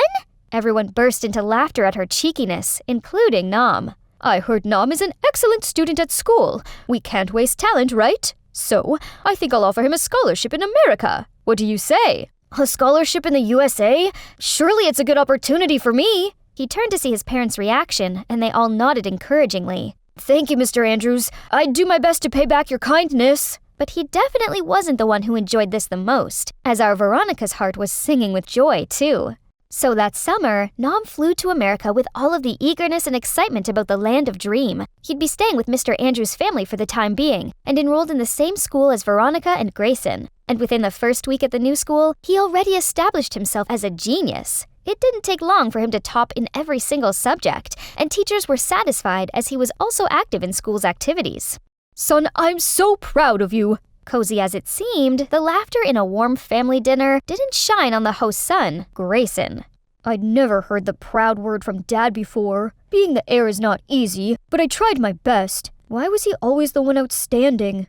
After the dinner, when others left, Mrs. Andrews approached Nam. Don't think my husband gave you some compliments that you believe you're above anyone. Remember, you're just a parasite on my husband's kindness. So Mrs. Andrews didn't like me here. I'd better be careful. From a corner, Veronica was hearing what her mom said to Nam. Mom's always been hard like that. It's all right, Nam. Be strong. You have me here.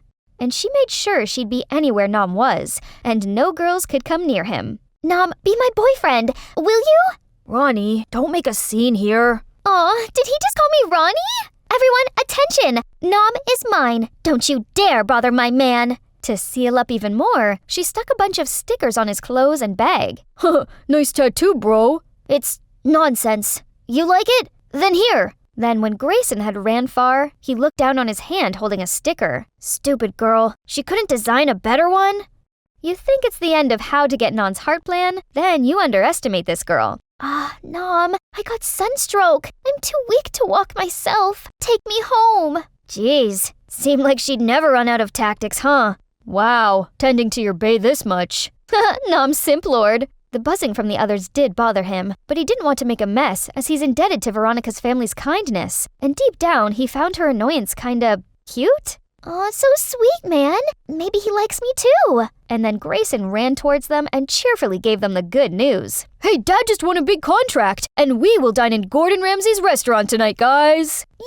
Yay! Are you sure you're tired? Ouch! Oh, my head hurts so bad. Nam, I think I'm gonna faint. Carry me, too. You wish! I'm gonna be up here forever! Then 3 of them walked side by side, happily chatting, and the schoolyard seemed to be lit up by their cheerful laughter.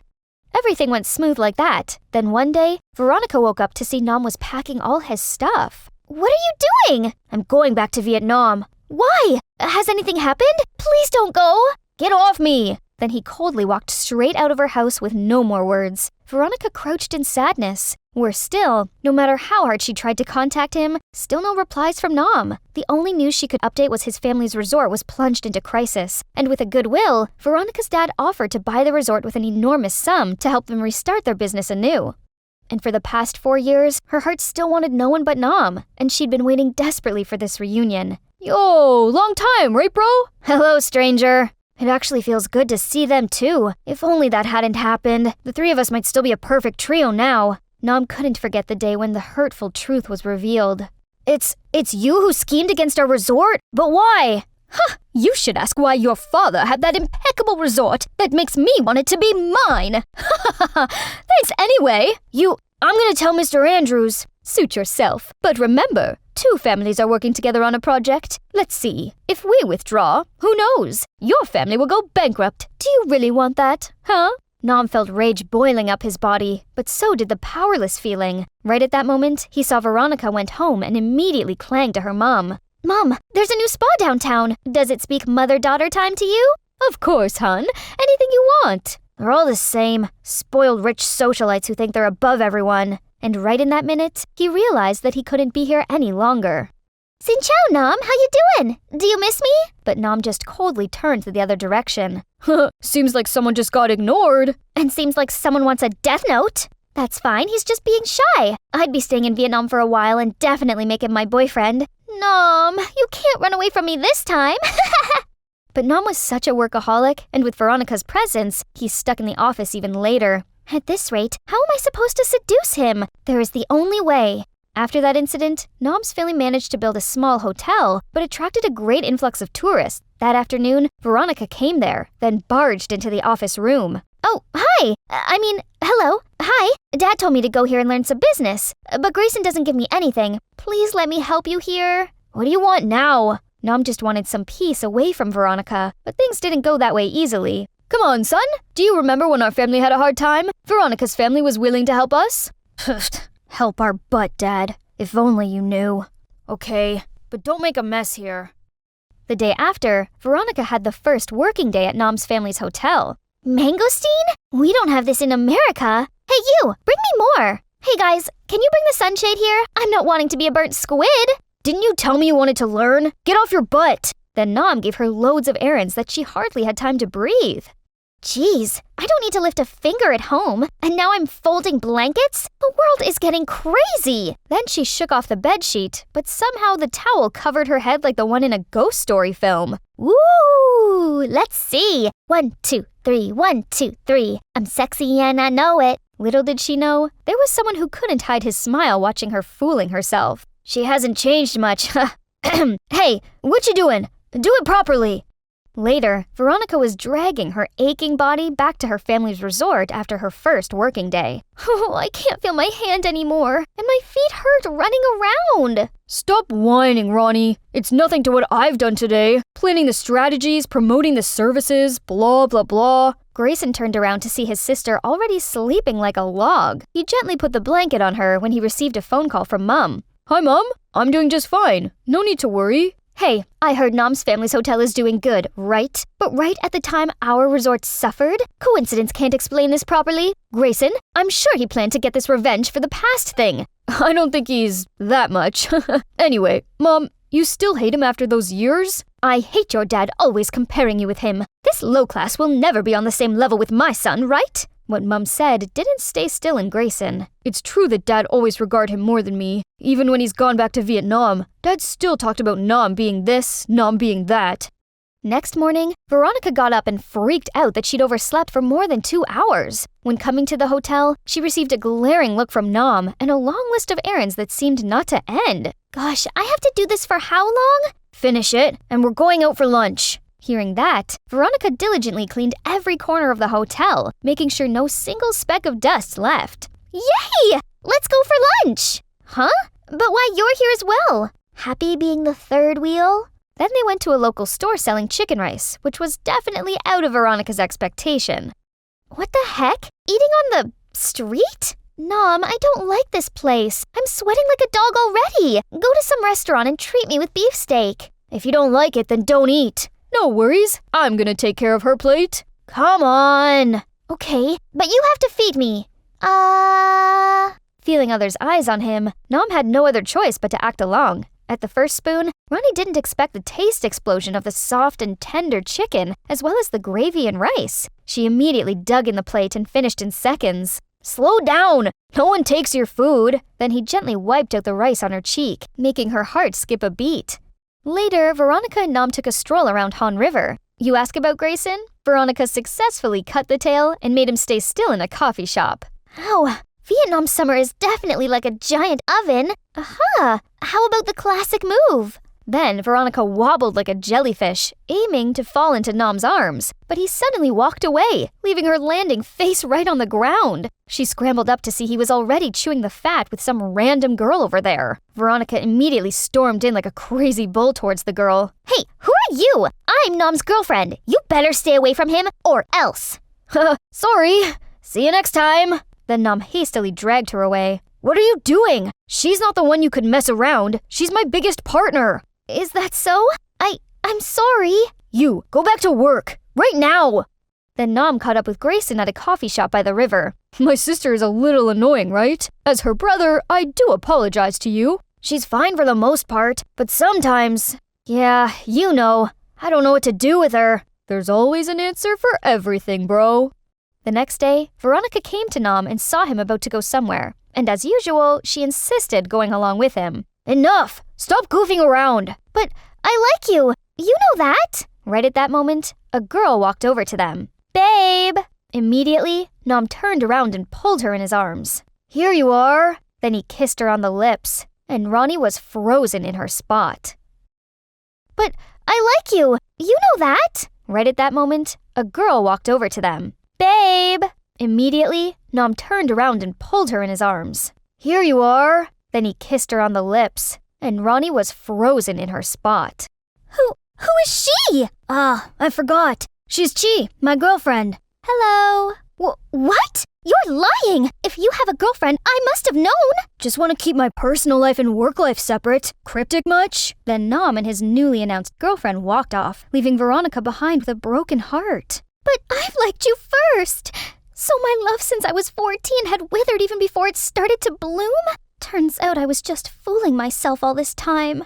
That night, Veronica couldn't sleep a wink. It was too painful for her to face the truth, but she couldn't help showing up in Nam's hotel the next day. But little did she expect that since that day, she was everywhere in the hotel and literally clinging to Nam. Oh, bae, sit down here. You've been wandering in my dreams enough. Your legs might get hurt. So you come sit here too. I'm afraid I have a serious vitamin D deficiency, because I was far away from you, my only sunshine for the whole night. And that only made Veronica filling in frustration. And also suspicion. Say I woke up early to cook for you. My bae needs the most organic and fresh food ever in this world. But he's allergic to peanuts! Oops, is it so? You, cheese, right? It's chi, no ending sound. Whatever. What kind of girlfriend are you not knowing your boyfriend's allergy? How reckless. His face would be seriously swollen like a chipmunk eating that. There must be something off between them. Hey, how did you guys meet? We met in Dalat. Right, on a business trip, Thursday, September 21st, last year. It doesn't need to be that detailed, does it? The next day, Nam's hotel was throwing a small party within the staff. It was fun, but seeing the lovey-dovey couple was only a bug in the eye to Veronica. So she left for some fresh air, and when returning to the main hall, Veronica overheard Chi talking on the phone with somebody. I got what you want, bae. You're right. This guy Nam has nothing besides being rich. What? So she just used Nam for money? What a snake! Veronica was about to jump to confront her, but she'd gone away, so she immediately came to find Nam and was excited to expose his so-called girlfriend's real face. But instead, he went blast on her. You stop your nonsense already! She's a good-natured girl, not some spoiled young lady who insists on having anything she wants. Are you implying I am that spoiled young lady? Your words, not mine. You've gone too far, Nam. I like you, but it doesn't mean you can talk rubbish about me. Okay, fine. I'd leave you alone. And with that, Veronica ran away, tears streaming down her cheeks. This is what he's been thinking of me? I've known him for ages, but now he treated me like a thorn in his eye, and even thought ill of me just because of some random girl? Right then, Chi approached Nam. Is there something wrong? Nothing. Anyway, thank you for your cooperation. Seems like she's not gonna be messing anymore. You're welcome. And also deliver my thanks to him. His idea is top-notch. Then Nam left, but he wasn't sure he's happy with what just happened. Was I too harsh on her? Early the next morning, Veronica was woken by a knock. What are you doing here? I remember not making any troubles to you since last night. Today I will have a trip to Hoi An to build a customized tour for our hotel's customers. Wanna join? No, I don't want to bother you. If so, what a pity. I just happen to know a good bang me, Hoyan. But you don't want to go. It's okay. Huh? Why didn't you say it sooner? I've always wanted a bite on Hoyan Bang Mai. Sign me in. By the way, it's bang me, not bang my. Okay, bang me. Yeah, that's it. Later, when they arrived in Hoi An, Ronnie was mesmerized by the medieval grace of this ancient town. The streets of gold and yellow houses were blooming in colorful paper flowers along with vibrant lanterns. Wandering around the town, Ronnie felt a surge of excitement and nostalgia about her country of birth that she parted since she was small. Aw, this is cute. And here, Ronnie, now we look like twins. Let's take a picture together. Twin my butt. Oh, I almost forgot the real reason I'm going here.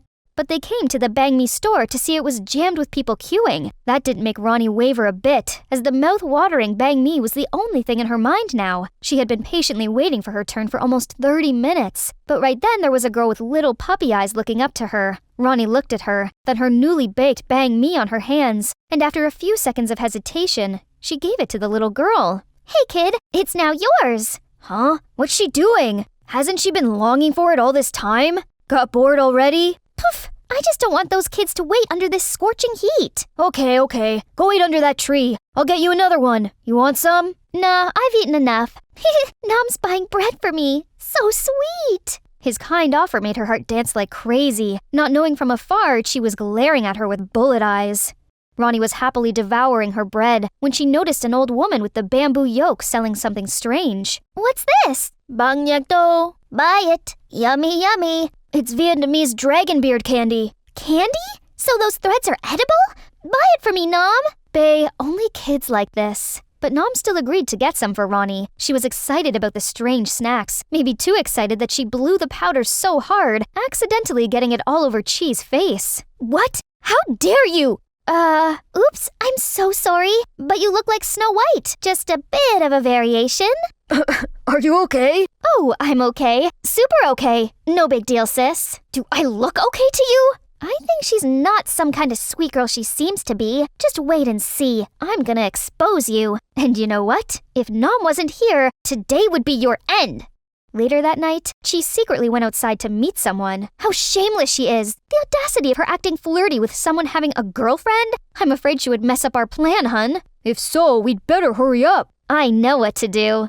The next morning, seeing no one around, Chi snuck into Nom's office and rummaged everywhere. Gosh, this clean freak! Where would he keep the documents? Then a mysterious drawer in the shelf caught her eyes. She was about to crack it when Nom's assistant walked in. Hey, what are you doing here? It's not a place you can easily walk in like this. Then do you know who I am to speak disrespectfully like this? I'm your boss's girlfriend, so I can go to his office whenever I want. You guys, stop! Miss Mai, you can retreat now. When the assistant left, Nom looked around his office, now turned upside down for some reason. Chi, can you tell me what you're doing in my office?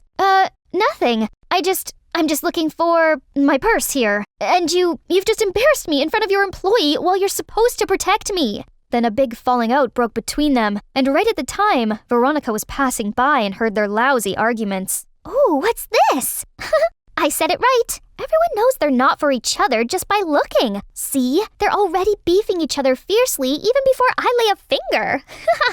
Then I had to remind you that you're just my fake girlfriend. Please know the boundary here. Fine, your fake girlfriend will go. Let me see how you deal with your tail. Isn't the purpose of hiring me to chase off Miss Annoying Veronica? Mind your words. You need me more than you think, sweetie. Veronica was shattered into pieces with the information she just got. So nothing's going on between them for real, but Nom hates me this much? To even hire a nobody to be his girlfriend? Just to get away from me? What did I do wrong? That night, Ronnie was crying to sleep with an aching heart. Days after, she locked herself in a room and buried in blankets with the haunting thoughts she couldn't brush off. Nom texted to ask about Ronnie, but now she didn't want anything to do with him. It was not until Grayson knocked the door that Veronica sluggishly got up. Ronnie, are you okay? I'm fine. Just leave me alone. What do you mean, fine? Look, your eyes are swollen like golf balls. Nom asked me about you. Hey, are you two fighting? Just go! Ask about me? Drop it. I'd better not trouble Nom no more. Guess I'll go back to the States now. As saying, she immediately packed all her stuff and booked the flight at night back to home. On the way, she saw a familiar figure. Chi? What is she doing here at our house at this time? Bae, I'm here, and I brought you the thing you asked me to find in Nom's office. It surely could help our plan. Sensing something off, Ronnie followed her to a dark alley, where Chi set up a meeting with her mysterious partner. See what you got, my sweet pie? Veronica couldn't believe her eyes. Her brother and her crush's fake girlfriend were hooking up? What the heck happened here? You and her? Grayson and Chi looked stunned. Why are you here? It is as important as what I'm seeing right now? Better have a good explanation for this. They exchanged their looks, and Grayson finally gave in, telling everything to his sister. Okay, Ronnie, listen carefully. It's me who suggested Nom to have Chi as his fake girlfriend. Actually... What? But you two? Yes, she's my baby girl and he has no idea. But what for? For his master plan, sis? It's time you know the truth. You still remember why we're in Vietnam, right? Our resort is having a hard time, and it's all because of Nom. This resort once belonged to his family, but their poor business skills only plunged this lucrative business into chaos. And when our family revived the resort, he got jealous and did everything to put it down again. This little ungrateful brat. No! Nom isn't that person! Don't defend him. Don't you see when our family had a scandal? His hotel was suddenly doing better than normal? No way I let that slide easily. It proves nothing. You cannot accuse someone without any evidence. Fine, you want evidence? I'll find it for you. Meanwhile, if you can't be helpful, then don't sabotage my plan. Deal! I'll leave you 1 week, and during that time, you're not gonna do anything dirty against Nom as well. The siblings set themselves in a different side on this manner. Grayson was leaving with his girlfriend, while Ronnie was standing here, trying to process everything. It had been such a hard time full of news and truths to her. Yes, the Nom I know would never do such a thing, and I will stay here to prove that my brother has been wrong about him. I hope so. Bae, don't you really let this slide just because your sister said some stupid words, do you? No way, Bae. You know how stubborn my sis is. I only agree so that she could leave us alone. The plan sticks, Bae. The next morning, Veronica went back to work at Nom's hotel as if nothing happened. Oh, you're here? I thought I forced you too much that you dropped already. No, I'm fine. Who do you think I am? Considering me a bug, and now he even thought I'm a quick quitter? Full combo, huh? Right then, Chi suddenly appeared, then threw her arms around Nom's neck and kissed him on his cheeks. Hi, Bae. What can I help you with today? Oh, hi, Ronnie. Long time no see. Seeing Chi acting shamelessly loving around Nom in front of Ronnie when she knew all the truth even irked her more. Can't underestimate this snake. What is she scheming? I'd better watch out on her. Later that day, while working near the kitchen, Veronica spotted Chi doing something fishy. Seeing Chi acting shamelessly loving around Nom in front of Ronnie when she knew all the truth even irked her more. Can't underestimate this snake. What is she scheming? I'd better watch out on her. Later that day, while working near the kitchen, Veronica spotted Chi doing something fishy. Hey, what you doing? Nothing.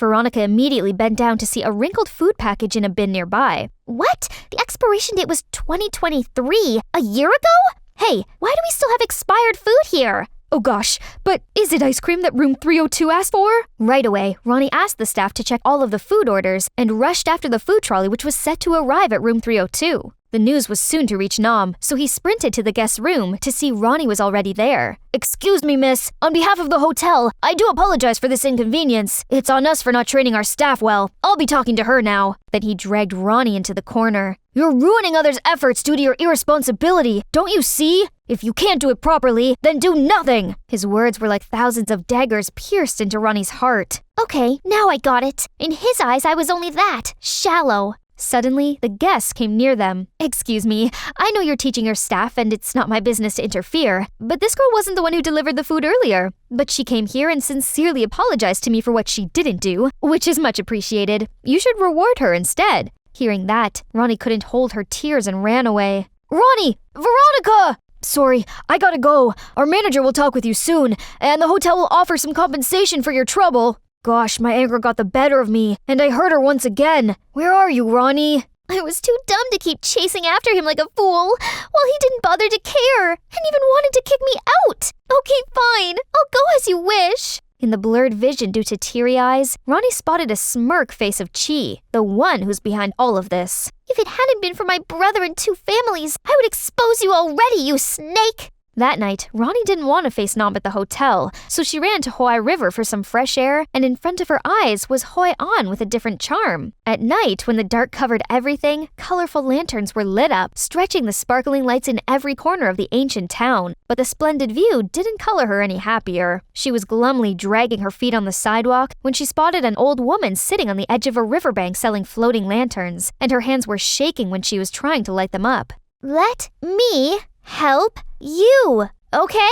Then she sat down and helped her kindle the candles and deliver lanterns to buyers. Seeing their faces beaming with the flickering candle lights made Ronnie unconsciously smile. It's like everyone whistles their dreams in lanterns and has the river give wings to the wishes to fly high and far away. Ronnie was immersed in her own thoughts when she accidentally burned herself. Are you okay?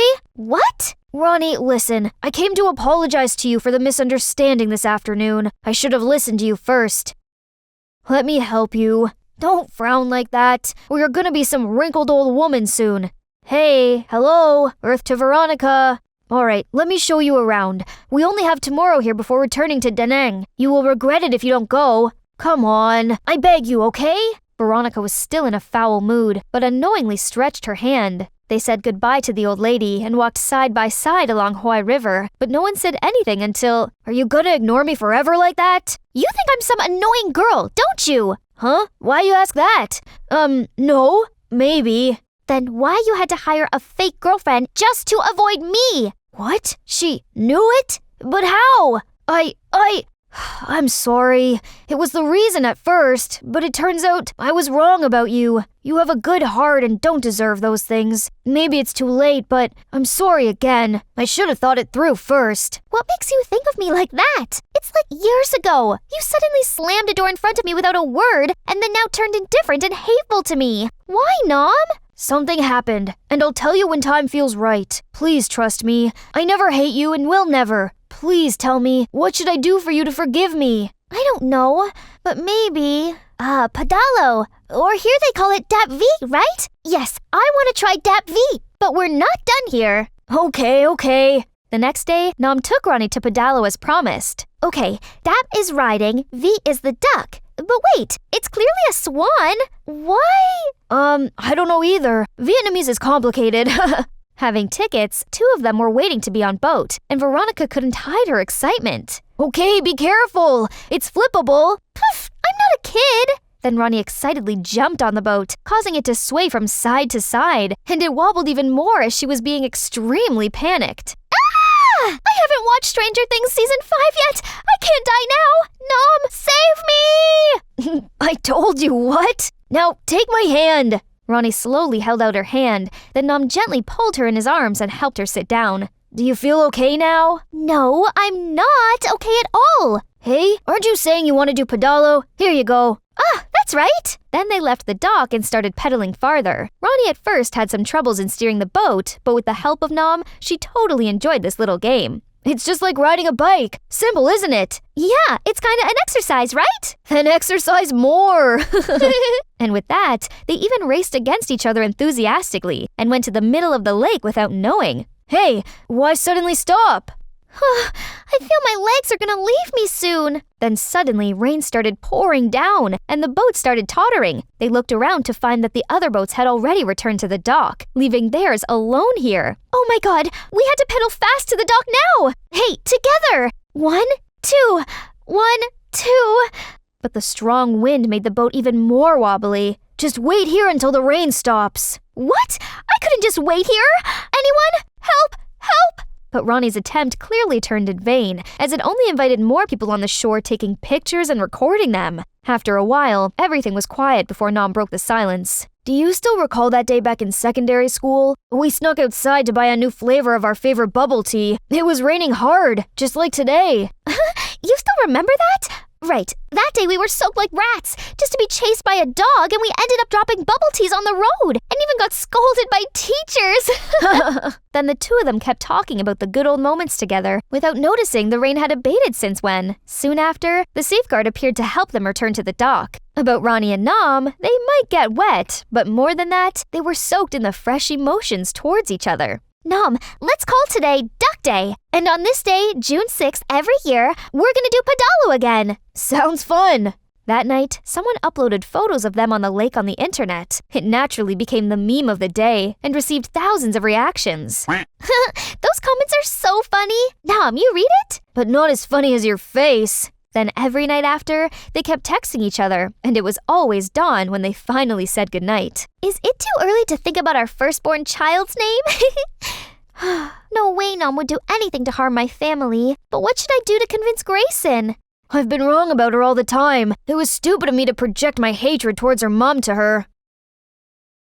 Seeing this, Grayson and Chi surely didn't take it well. Bae, what are we supposed to do now? Just one more step away.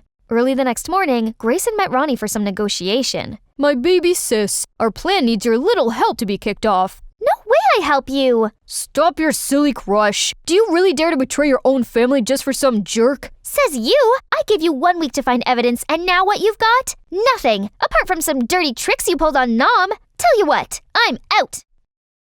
Grayson, what now? We don't need her. I have another plan. A few days later, Nom's hotel suddenly got back out at night, but it wasn't the only thing out of his expectation. Call technicals to check the grid now! Hey you! You're boss here, right? Yes, ma'am. I apologize for the accident. It might just be some minor technical problems. Please come back to your room. The electricity will soon return. Patient? How could I be patient when your staff humiliated me? What, ma'am? Everything's turned pitch black and I was trying to find some receptionist. Here you are. Why cut the electricity without notice, huh? Please bring me a fan or something. I'm sweating like crazy. You're sweating not for being hot, but for you being overweight, miss. You're saying what? Are you deaf? I'm saying because you're fat, miss. So this is the way you train your staff? Right then, more and more customers came to confront Nom. Hey, some staff snuck into my room saying to fix some wire plugs, but he stole my wallet away. Me too. My laptop was stolen when the lights were out as well. Hotel what? It's a scam, guys. Nom was trying to calm the guests down, but they seemed not to be in a mood for any explanations. Instead, they asked to return the room and demanded a payback. How could this happen? Little did he know, the mastermind was already sneakily slipping through the crowd to run away.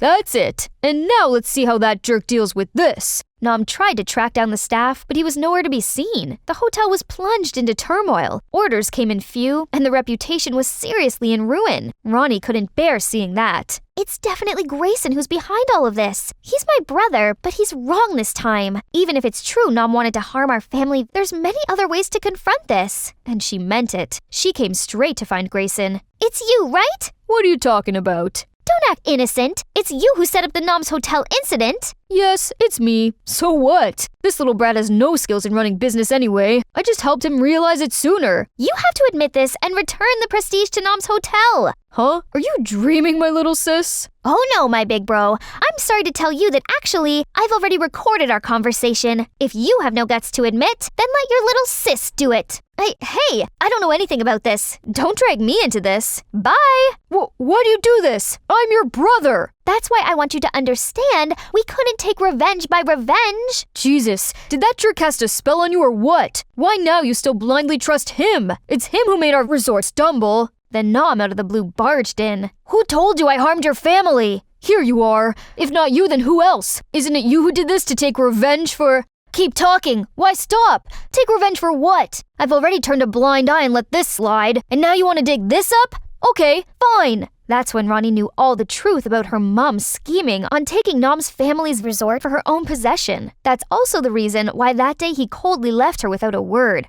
My mom? So my dad was also in on that? No, your dad is totally oblivious about that. Mr. Andrews was so kind to help us with a handsome sum to start again. He's been so nice to us, so I don't want to make a fuss. And you've known about this the whole time, but still talk about revenging? Don't you see our family is the one who should take the blame? Grayson, it's the karma we have to take. I'm so disappointed in you and Mom. Nom, I do apologize to you for all the troubles my family has caused you and your family. I will handle this ASAP.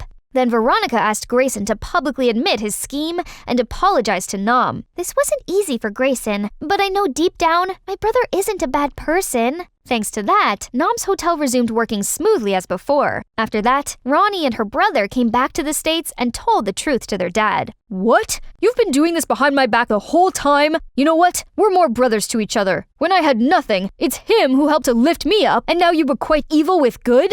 Mrs. Andrews was perplexed, as this was the first time she saw her husband this mad. She admitted her wrongdoings, and a few days later suggested they come back to Vietnam to apologize to Nam's family. And of course, they couldn't believe in what they were just told. They kept silent for a while, then... To be honest, this news is totally strange to me. But it's all the past now. Let's end here once and for all. And after everything, the siblings finally found themselves on the same side in the matter. I was about to tell you before, but not until now do I have courage. But thank you, Ronnie. You might not believe it. If it hadn't been you and the recording, I might not have been able to awake from the nightmare of revenge and then admit my wrongdoings. I was foolish to let hatred and jealousy cloud my judgments and act silly. But thanks to Nam's big heart and your righteousness, I now learn my own lessons. And hey, he might be a good brother-in-law, sis. How could it happen when our families and me alone caused too many troubles to his family and him?